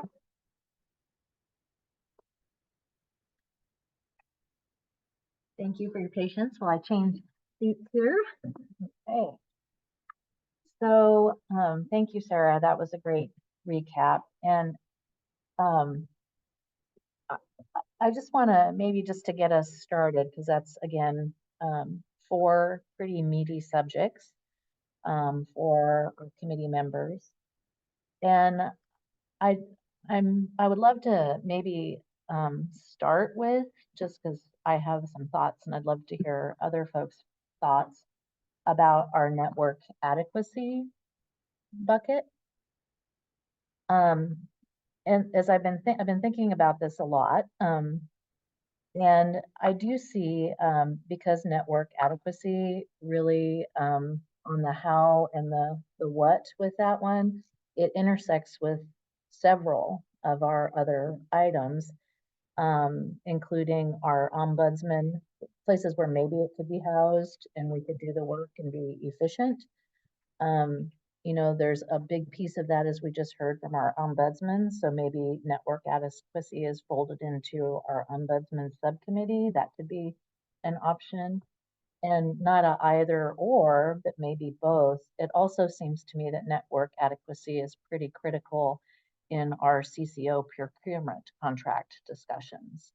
So that's what I've been thinking about it. And that's why I thought maybe that's kind of a low hanging fruit to start our discussion with. Do any other members have discussion? I know we have 2 members in, Kelly and Jerry are here and they're nodding. And you guys, they have to come over here, don't they? I'm afraid so. Yeah, okay, Logged in, Kelly. yeah. Are you in the meeting? Oh, Kelly's gonna log in. Okay, maybe you, Jerry, could share your microphone after you log in. So while they're doing that, are there any thoughts from committee members online about that? This is Caroline. I think that sounds like a great place to start. As you said, the network adequacy touches a lot of our concerns. So I think that's a great place to work from. Okay, and how do you see any other opportunities besides rolling it into both the CCO procurement and the ombudsman work? Do you see any other opportunities, or I think those are 2 good ones, but I'm open. I'm Like, wondering are you asking where can we work on that? Is that what you're, yeah, I think we want to kind of think about the how and the what. with why? I mean, the ombuds work and then the CCO procurement. Beyond that, I'm not certain off the top of my head. Those are clearly the 2 obvious places to be working from. I mean, to me, the biggest part is the CCO procurement and having them be working with more providers. Am I missing something obvious? No, I think that's great. I just want to make sure that we're giving everybody opportunity to kind of discuss this. And then, no, that makes sense to me, Caroline. I mean, that it's just, I hear all the time from patients with OHP that they just cannot find providers who will take their insurance. I was at my dentist the other week and I asked him if he takes OHP, and of course he said no. And so it is, from what I am experiencing in the primary care clinic, access is the #1 thing that is an issue. And I think that really lies mostly with pressure on the CCOs. I don't know if we could harness OHA to be helping provide that pressure if they are able to push that, but I think that is our most important area that I am struggling with to care for people with OHP. Thank you, Caroline. I also see committee member Lisa Pearson, who is also the chair of the ACE committee, is suggesting that this also be approached from the ACE committee lens, which I think is a great idea too, Lisa. That's a great idea. She shared that in chat.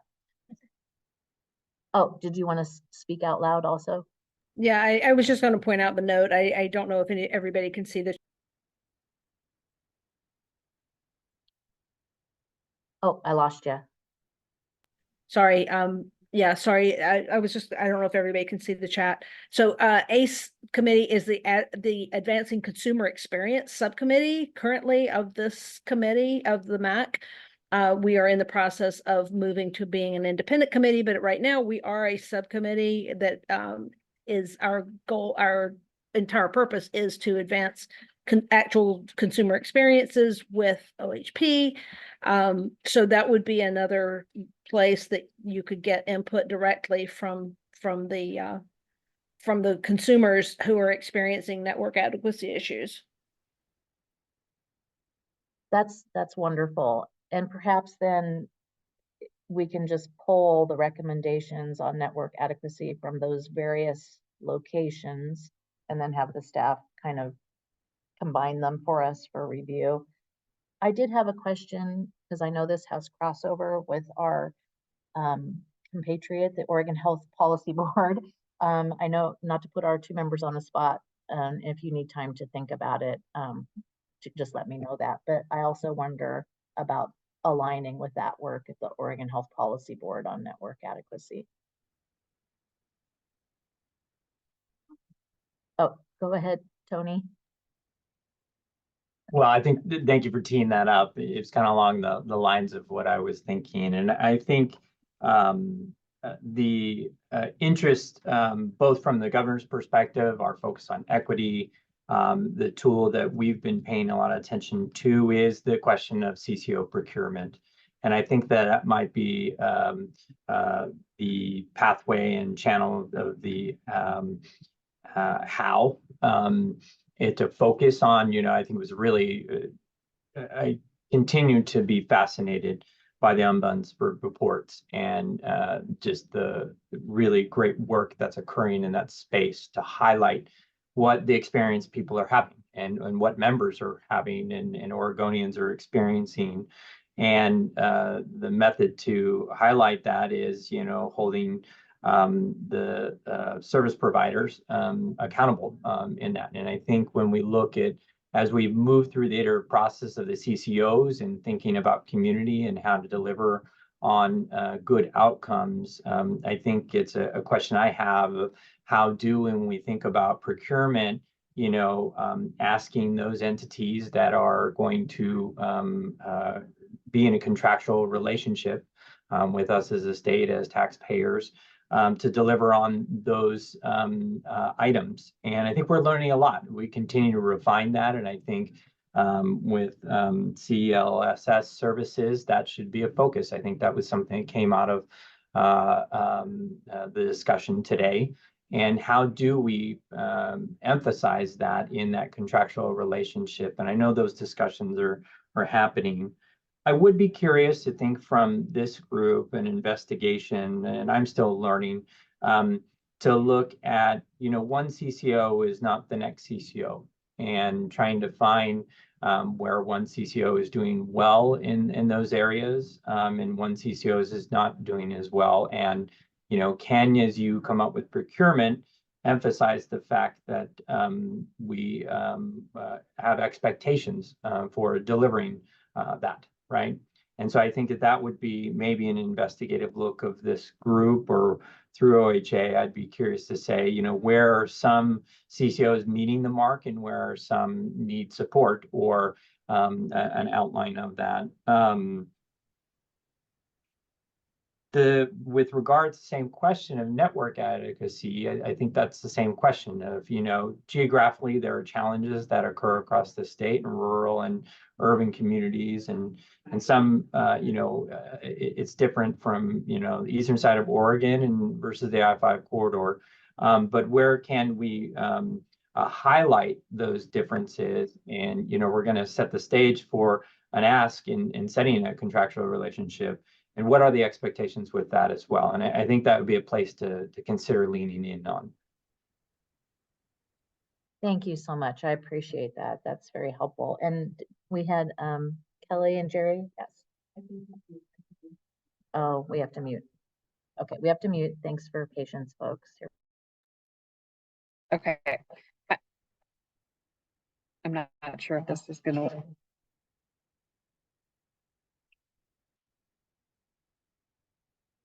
Okay, I think that's working.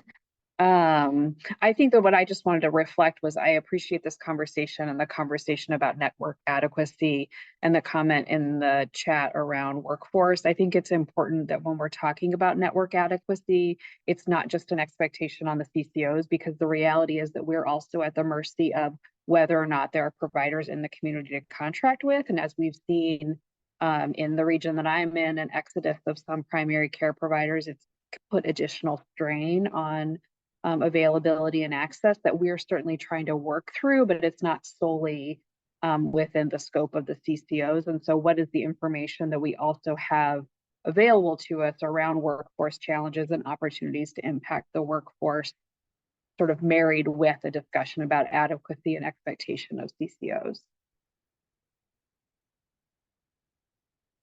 Okay. Yeah, okay. Sorry, this you probably can't see me. This is Jerry. I was thinking along the same lines as Kelly, a little deeper dive into what network adequacy really means. We know that it's hard to get into behavioral health, mental health services. We know dental's a challenge, but what are the challenges in terms of specialty care and primary care that we are seeing across the state that maybe this group hasn't really had that data to really look at? And from a community health perspective, you know, we can try to hire more providers, but that gets into, do you have the space to hire them? We have some, you know, behaviorists, it takes 3 years to be certified. And in that 3-year period, we hire associates, but we get less reimbursement for that. So it's really difficult to increase your workforce when you have financial constraints. And I think we really have to understand the bigger picture across the state. I think for community health centers loan repayment, you have to have a certain score in order to attract providers. And in the metro area, most of us don't have the right scores to get loan repayment funded, at least during the first round. So it's really complex. And I think we have to have more data to make really informed decisions about what network adequacy means. Oh, Jerry and Kelly, that really helpful. I'm thinking as a co-chair here about structure.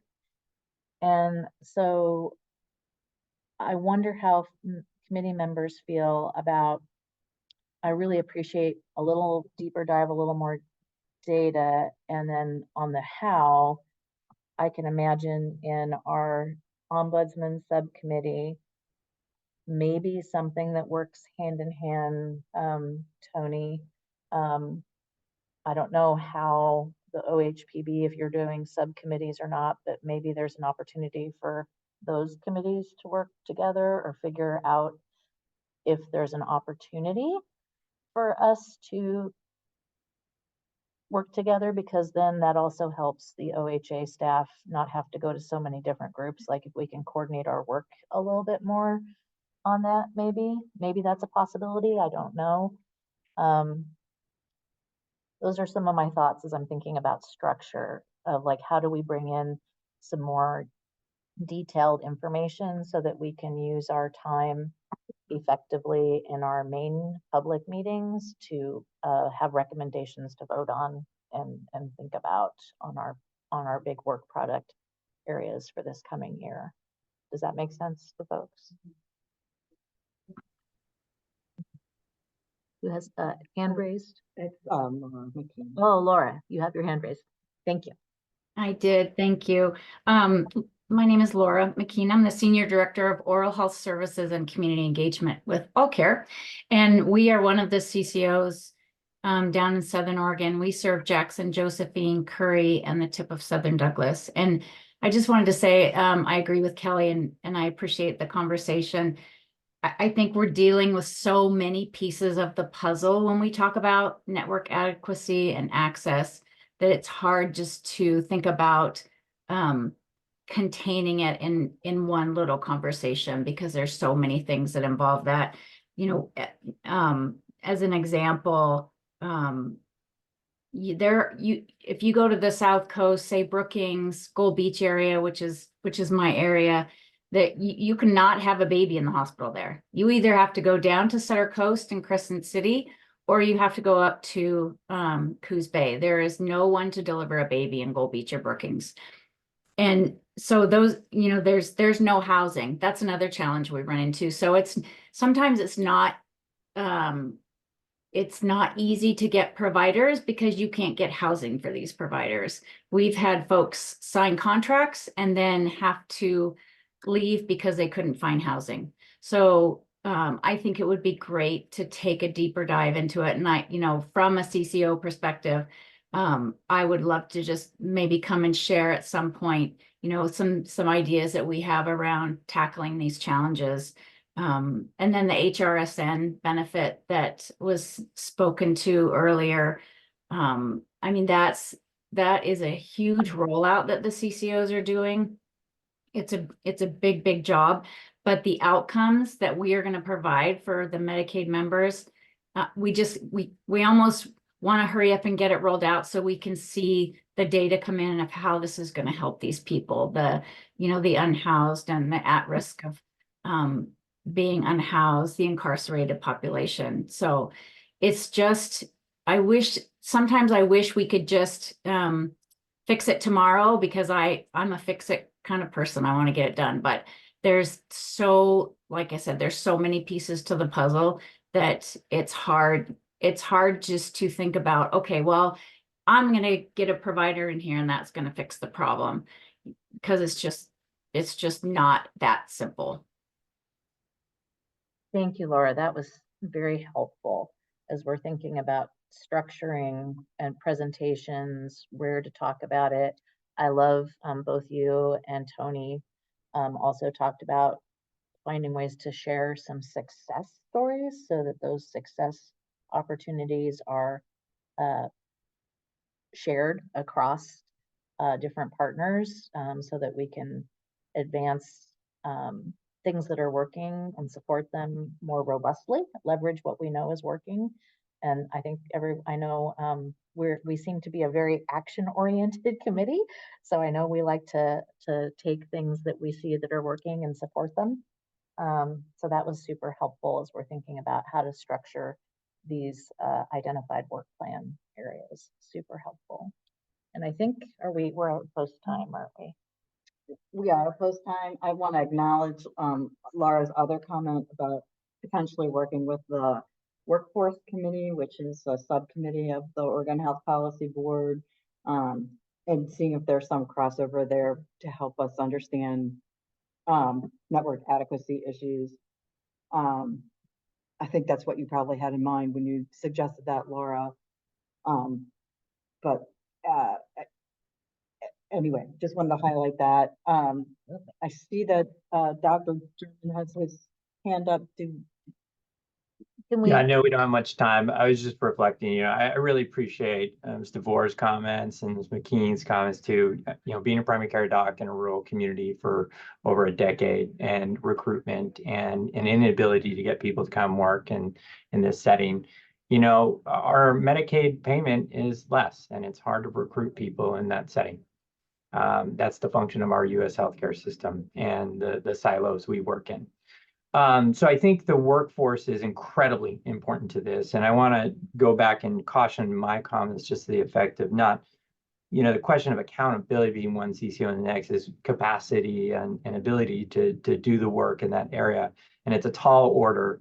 I think just reflections and going back to Heather, your comments, I would love to work collaboratively with Peter and you in discussions of, as serving as liaisons to Oregon Health Policy Board, certainly issues that we want to work on and focus on. So I think we'll just continue that conversation. I don't want to get too far ahead as far as what that committee work would look like, but certainly obviously want to take this great body of work and be able to create some tangible and practical and positive outcomes for Oregonians. Thank you. I appreciate it. Yes, I didn't want to get out over our skis either. So I think it's a great idea to explore, and thank you for being willing to explore how we can be more efficient and effective together. And also on that note, I just to always say, you know, as a co-chair, you know, I really just to share with all committee members, and I think that we come from places of solutions and expecting positive input and assuming the best from committee members' suggestions. And you made me think about saying that when you said accountability, because I think sometimes folks interpret accountability as a stick.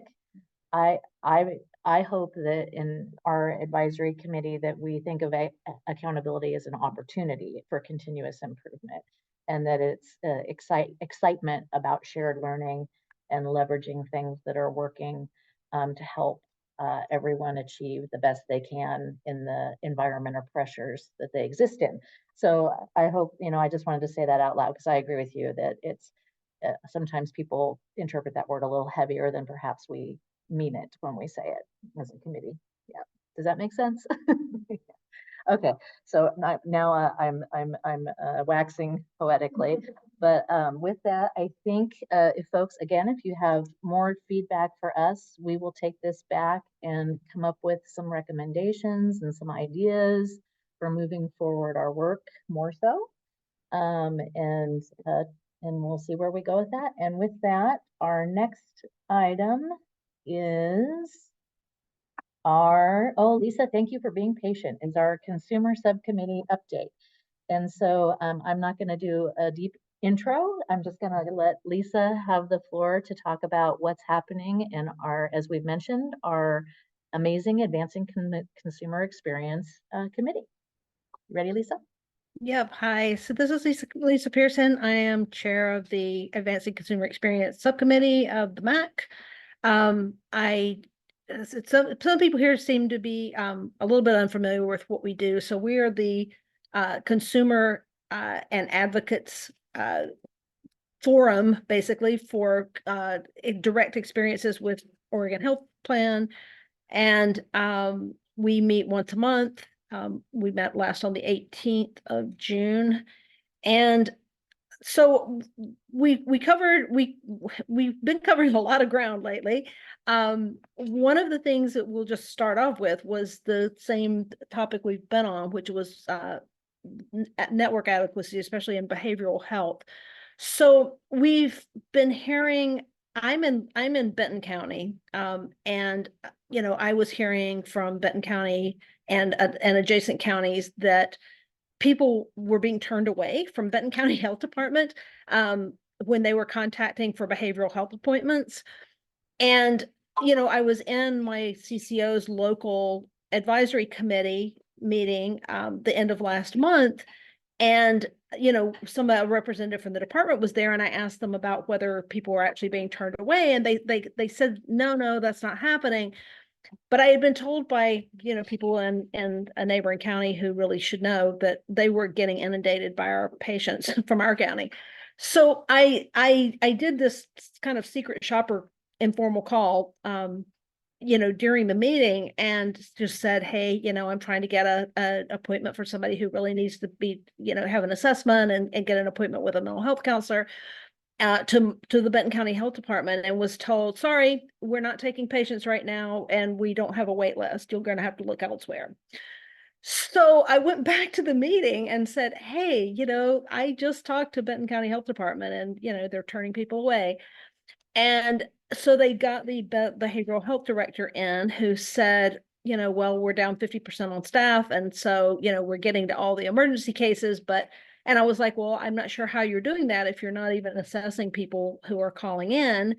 And he says, well, Lane County's doing the same thing. And I was like, well, I didn't heard that either. So after the meeting, I actually called Lane County too and did the same thing. Said, hey, you know, I have somebody that needs an assessment and needs to get in with a mental health professional, and was told the same thing. Sorry, we're not taking patients. We don't have a wait list. So, you know, this was really, really concerning to me. And because, I mean, that's basically an emergency situation, especially in Benton County. That is the only public access source for behavioral health in Benton County, because everybody else pretty much works for Samaritan Health Services. So, Lane County has a few other nonprofits that pick up some of the slack, but it's also really concerning if Lane County Health Department is turning people away. So as we discussed this at the ACE committee, and I just wanted to highlight the recommendations in the Ombuds report regarding behavioral health network adequacy, because, I don't know how we're ever going to provide parity for behavioral health issues if we don't even provide basic access. I mean, if we had people calling in for primary care appointments and we're being told, sorry, we're not taking any patients, go away, at our health departments, I think it would be an emergency. And, if we're going to have parity, I mean, this is my personal opinion, and not necessarily as chair of the ACE, but I find that to be a health emergency. So I would really like to highlight the recommendations from the Ombuds report and ask that MAC take up this issue regarding behavioral health network adequacy. Other things that we worked on were we are actually recruiting new members. We are in the process of becoming the CMS's version of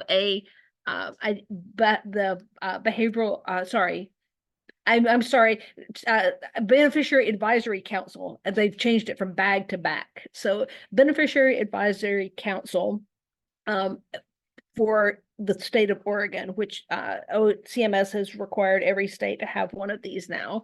So we are going to need at least 4 members from the Beneficiary Advisory Council to be MAC members. So we are down members right now. We have just finished producing our new recruitment materials and having those translated into Spanish. And so those recruitment materials are available. I believe we are also on the OHA website now under the MAC section, discussing the subcommittee and also having our recruitment announcement up. There's a very simple little form people can fill out to request to become members of the ACE, or they can just, we're conducting those right now as public meetings, although we're not technically under public meeting laws yet. So anyone who wants to attend an ACE committee meeting, they're on the second Tuesday of the month. And we would welcome anybody who is a consumer or an advocate or anyone who works with OHP clients to attend the meeting. We are starting a charter review to identify changes to align with the new CMS rules. Those new CMS rules just came out in December. So we are working on our charter changes to update ourselves to be a beneficiary advisory council. And that's going to require, we did some temporary charter changes earlier about membership and the fact that anyone who wants to can attend the meetings, and so just a few small changes. We had worked on a more extensive charter change, but put it on hold until the CMS process was complete, which it now is. So we are in the process of discussing how we're going to become a beneficiary advisory council, and also discussing how our existence as a beneficiary advisory council can complement MAC work. Since we will probably no longer be a subcommittee at that point, we will be a freestanding committee. But we do want to continue to coordinate with MAC because that is probably the best forum for our consumer issues to start up the chain. Although we are also exploring working with OHPB, and we also will have the ability to make recommendations directly to OHA once we're a beneficiary advisory council. So does anybody have any questions about any of that? It was a very busy hour-and-a-half meeting this month.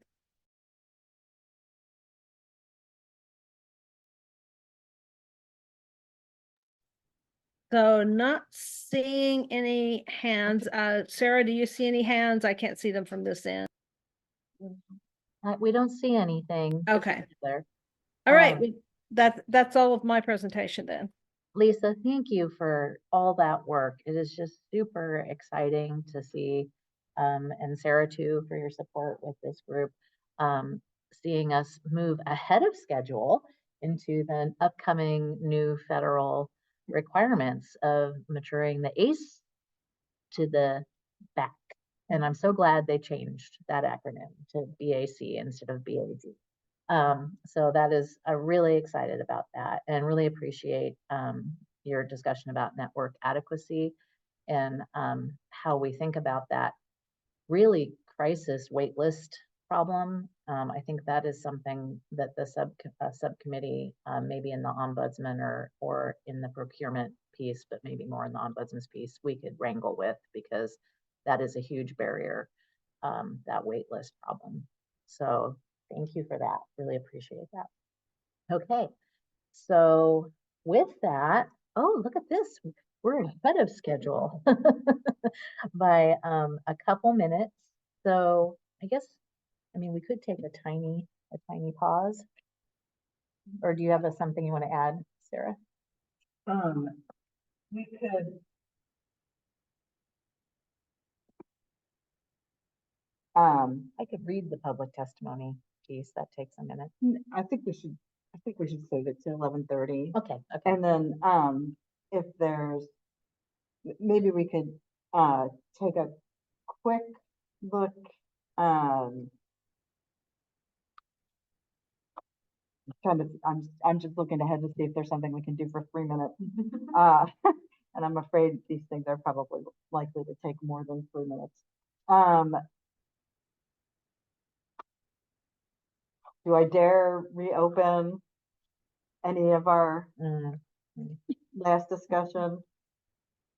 That's a very brave discussion. As the co-chair, I'm gonna say, no. Maybe we can just sit here and banter for a couple of minutes while we're waiting for folks.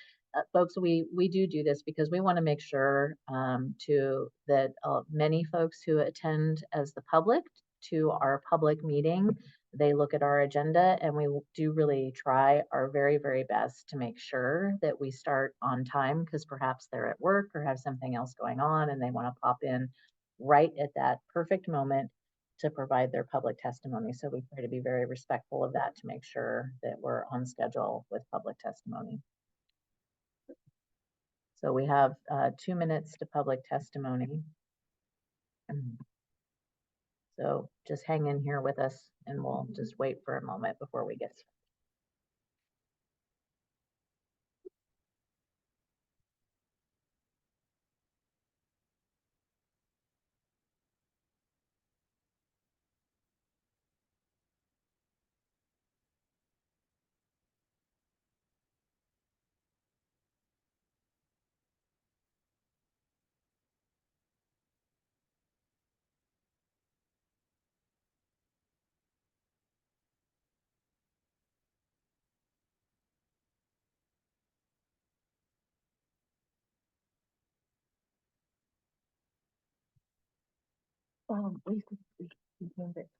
Oh, Lisa, we can't hear you for some reason. You're on mute.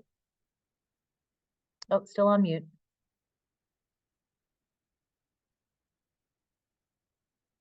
And I do see your little mute icon up, so I'm not sure.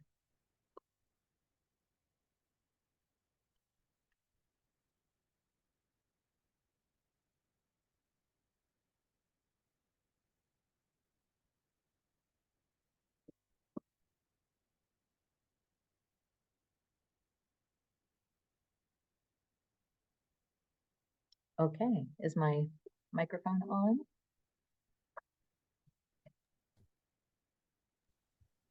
Yes, okay. Yes, we can hear you. It is 10:30. So I will begin our public testimony presentation at this time. So the Medicaid Advisory Committee welcomes and deeply appreciates public testimony, as I mentioned earlier. It is one of the most powerful ways we demonstrate our commitment to profound listening and learning. Deep listening means that we, committee members, will not respond to what you share, nor will we attempt to fix, resolve the question or concern that you bring today. We will also not interject to correct inaccurate comments that are shared as fact. We will, however, bring it fully into our awareness, understand it as an important consideration for our work, and listen with careful attention, respect, and honor that you deserve. We want to acknowledge that time held in our meetings to hear public testimony is meant to provide a voice and perspective from that individual and is not a representation of the Medicaid Advisory Committee, its members, the Oregon Health Authority, or the Oregon Department of Human Services. Each presenter is given 2 minutes to share, and in the event that that does not feel like enough time, we highly encourage you to provide written testimony, which we commit to reading. And to help us on time, we'll start a 2-minute timer for each commenter. We kindly ask that commenters conclude their presentation when the timer is complete. And please know that written and verbal public comments will be reviewed and discussed following each meeting by the board chairs and staff to determine the appropriate next steps. Board staff will communicate the next steps with each public commenter. In addition, please know that we will share any testimony regarding the 1115 waiver with the Centers for Medicaid and Medicare Services, that is the federal body that oversees Medicaid and also is part of requiring this Medicaid Advisory Committee, in OHA's, Oregon Health Authority's quarterly report to that federal agency. All right, so thank you for that. And with that, I open the floor to public testimony. Please raise your hand and we will call on you. And to the staff, was there any public testimony submitted in writing or in the chat or otherwise? I have not seen anything. Again, if you have public testimony, please raise your hand. If your hand function is not working, unmute yourself.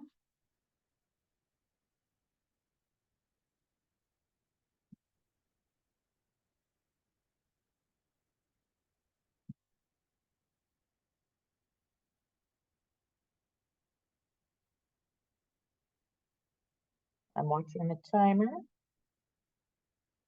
Again, last call, public testimony.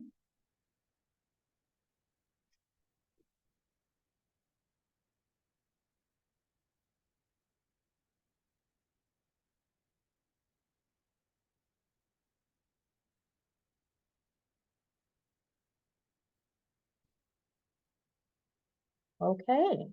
Well, thank you to everyone for being patient and making sure that we are making space and time for our public testimony.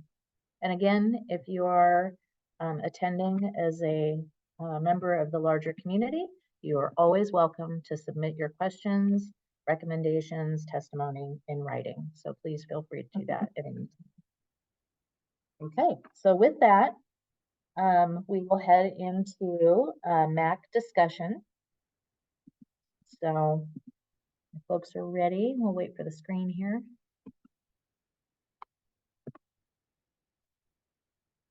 Fantastic. All right, so we have some announcements. As folks may remember, our amazing committee member, Gabe, is having to step out of the co-chair role, and we have had a individual put their name forward for the co-chair position. I greatly appreciate that, as I'm sure Lisa does, because we need all the support we can get. And so Caroline Barrett has put her name forward for co-chair. And in your materials, committee members, you should have received her curricula vitae and cover letter. And at this time, I would like to ask Carolyn if she's prepared to introduce herself and say a few words about why she would like to commit to the co-chair position. Hello, I did not prepare anything. I wrote it all in my cover letter, so if you open that up, but to think off the top of my head, so I professionally, I am a primary care physician at the Center for Women's Health at OHSU and also an assistant professor there in the departments of OBGYN and family practice. So, and do a fair bit of teaching of the medical students, particularly on their family medicine rotations. I work with Dr. German 2 Saturdays a month at Yakima Valley Farm Workers Clinic doing same-day kinds of visits for a patient population of which much uses OHP. I trained at an FQHC, Federally Qualified Health Center in Tacoma, and had a lot of experience working with patients on Washington Apple Health. I speak Spanish fluently. That was what my first degree was, and have spent the last, 20 years approximately working with that community in volunteer settings, and then professionally since starting medical school in 2009 and working within the medical community of that population starting in 2006 with medical interpreting in Spanish at a free clinic, Wallace Medical Concern, that is now an FQHC. At OHSU, I also am the quality improvement lead for my division. And as that role, I work with the population health department for all of OHSU, which also includes Hillsborough Medical Center and Adventist Medical Center.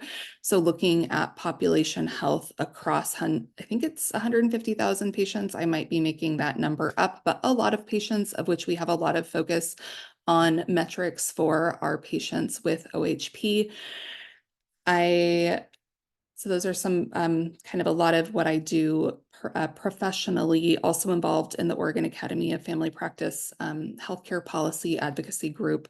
Personally, I wrote in my cover letter, I have had been a patient basically my entire life. I've been on daily medicines since I was 12 with both, physical and mental health conditions, have a number of specialists myself. Quite a bit of my life is revolved around staying a healthy human. I have, had a lot of really bad experiences as a patient and had a lot of good experiences. And similarly, I am a provider, so I've really see both sides of the challenges. I have not been an OHP member myself, but I have a lot of lived experience being a patient in both the physical and mental health worlds. And yes, and being a provider gives me a very interesting perspective of knowing both sides of that.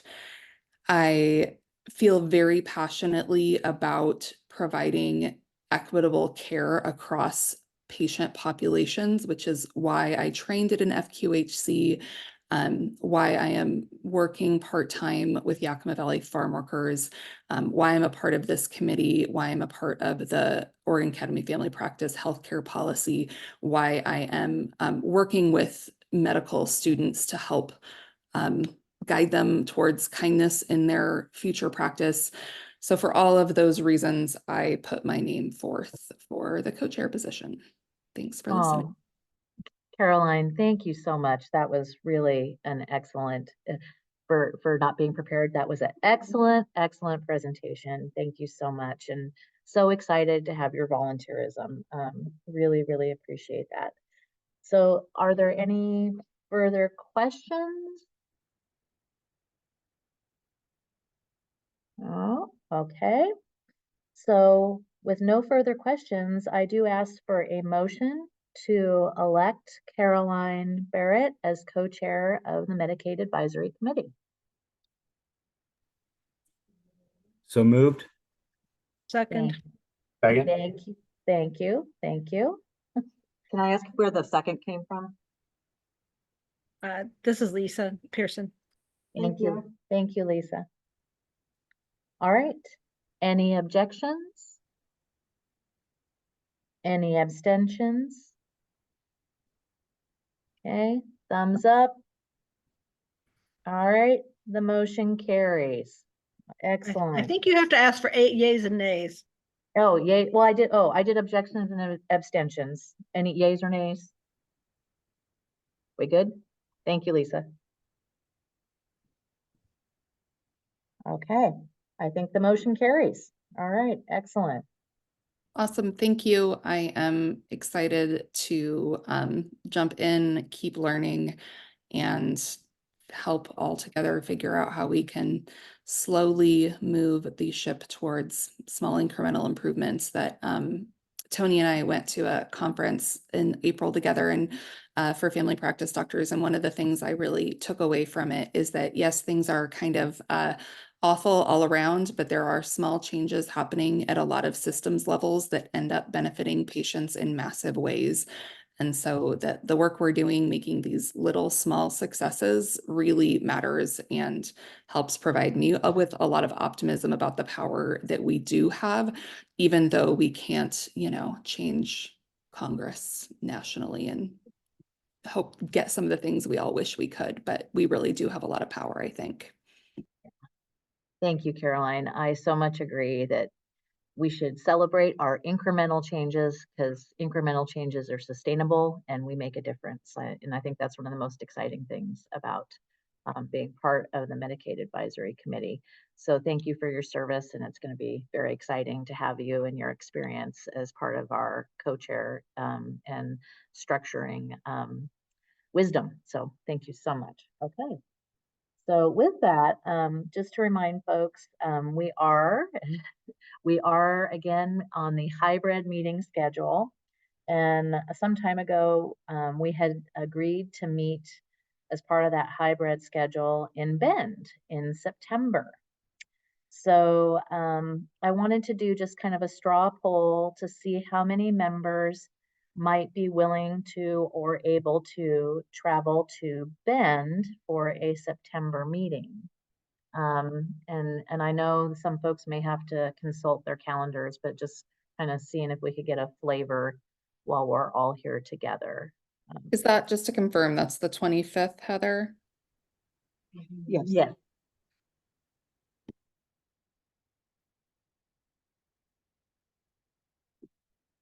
Do we have any hands, thumbs up? Got some thumbs up here, one in the room. I don't see any others. Oh, there's one.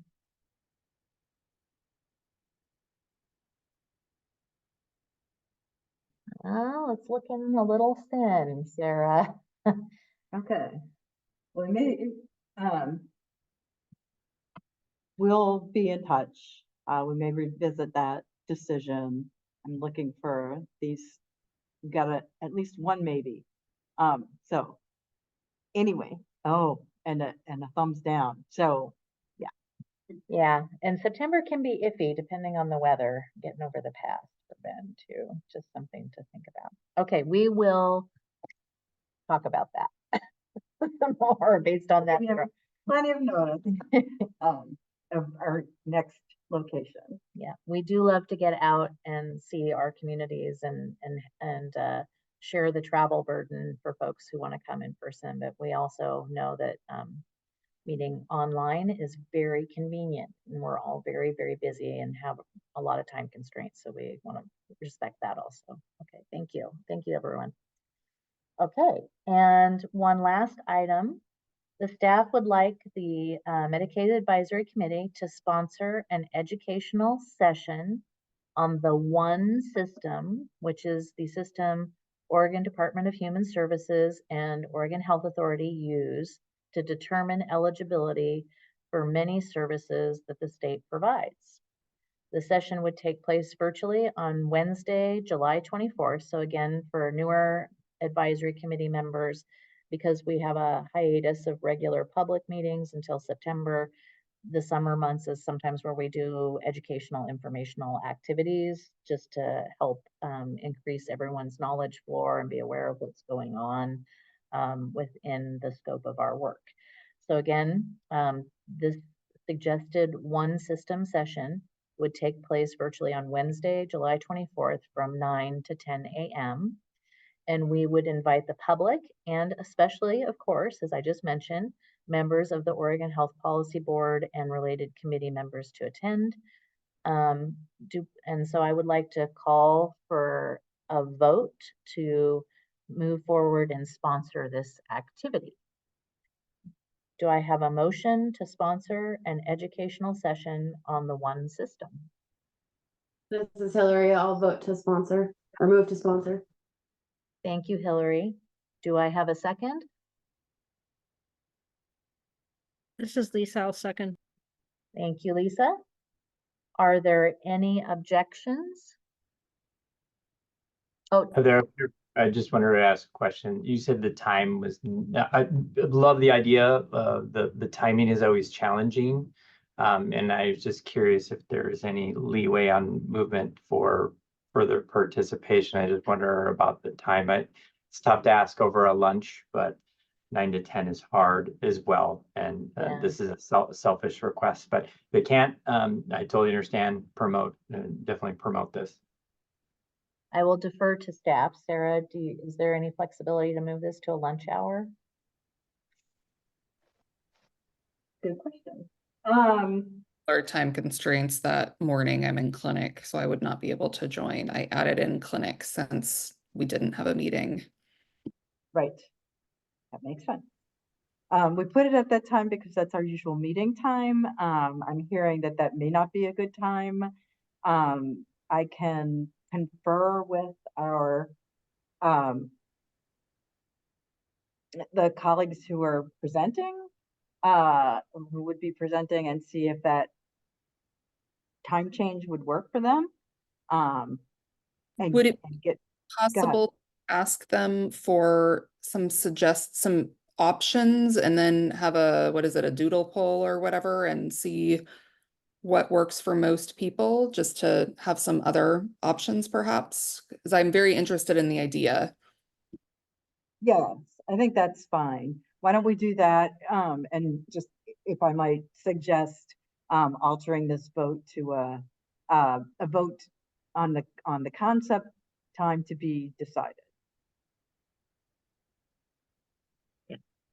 So with the discussion, I have a recommendation to modify the motion. If I can get a recommendation in a second to modify the motion, that that the Medicaid Advisory Committee will sponsor a one system presentation, and do our best to accommodate a time through a doodle poll that will allow increased attendance. Do I have a So motion? moved. Okay, and a second? Second. Thank you, good. Thank you, Sarah, for doing the work on that. All right, any further discussion? Any objections? And objections would be your nay vote. Any abstentions? Abstention would be an abstention that you're abstaining from voting. And just a little note for new members, that often happens if you have a conflict of interest. That's why you might choose to abstain from a vote. All right, any votes? Yes. Thumbs up or out loud, however you like to do it. Yes, all righty. Okay, it looks like the motion carries. Excellent. Well, thank you so much, staff, for getting us an education session. We're going to be so excited about that. It's going to be great. Okay, where are we on time? 11:49. Ooh, look at us. We caught back up. Okay. So now is the time where we like to have any follow-up discussion while we're all here together in our hybrid meeting. So if there are any Medicaid Advisory Committee members who would like to speak at this time, please raise your hand.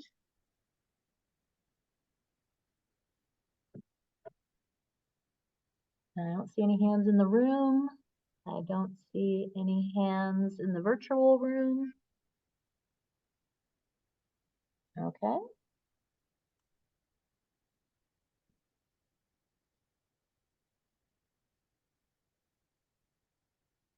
All right.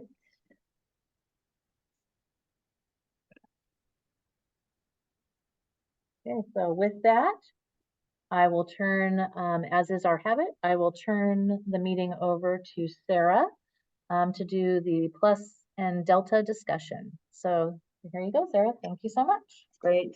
So aside from the obvious, or feel free to name the obvious, I'd love to hear from you all about what went well in this meeting, as well as what could have been better.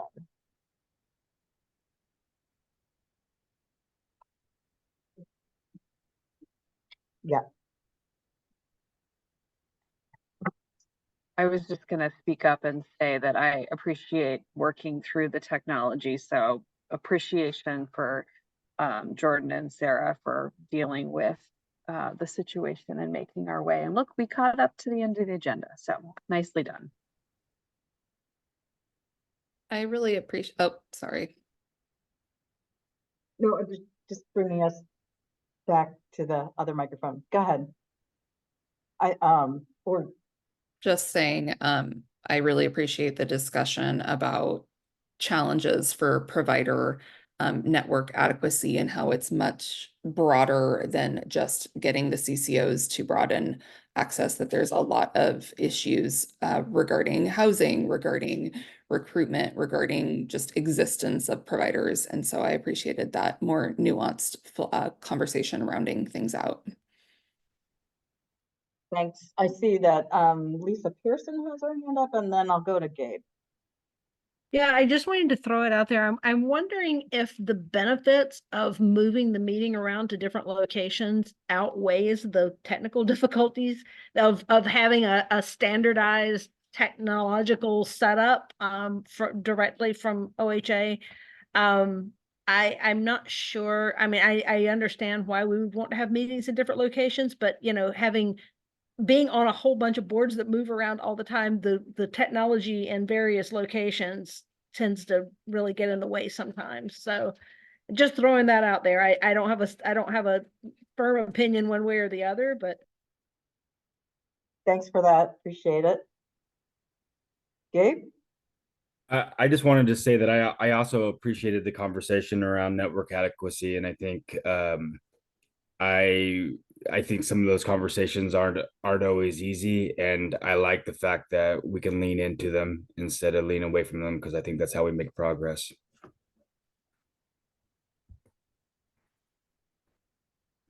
Great. Doing a time check. All right, I think we're on on time. target. And I also wanted to thank Jordan and Sarah for helping us with tech, and perhaps that's something that myself and Caroline and Lisa can discuss with staff about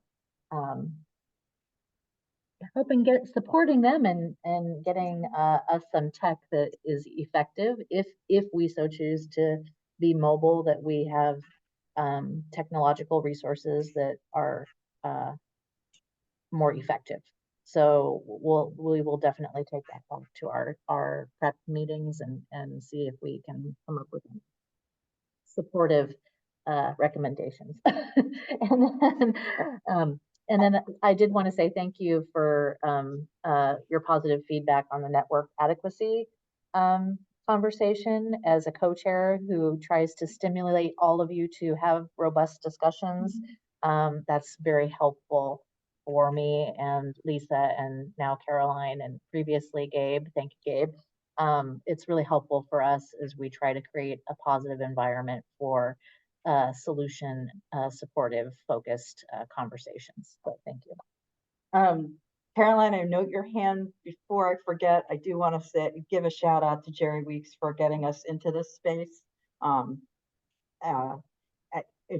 It's great for us as staff, I think, to get around to different parts of the state and get a different perspective. You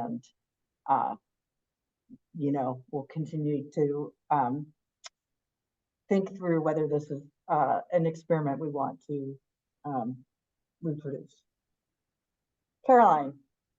That ties perfectly in with what I was thinking in terms of member discussion, and just that I feel like we're consistently not member, but public discussion of that, wondering if we can think about ways to have more public participation. How do we reach out to people more? I know we have the idea of moving around the state is one thought, but I'm just noting the lack of public comments at most of our meetings. At most, there are usually one or two and often zero, and thinking we could maybe use some time to figure out how to engage our communities more.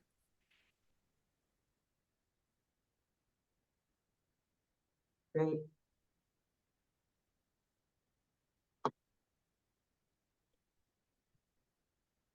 So with that, if there's no other discussion, okay, last chance.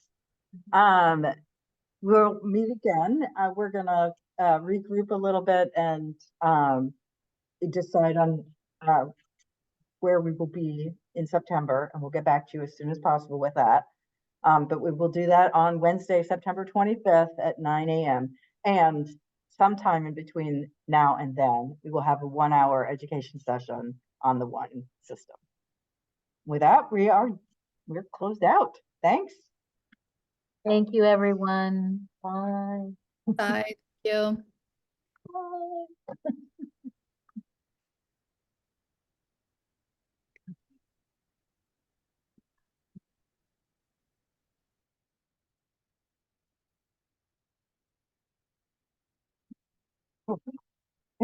Oh, great.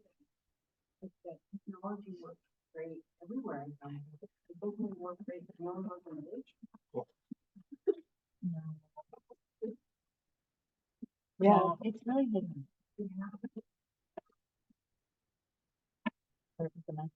No, it all seemed to be working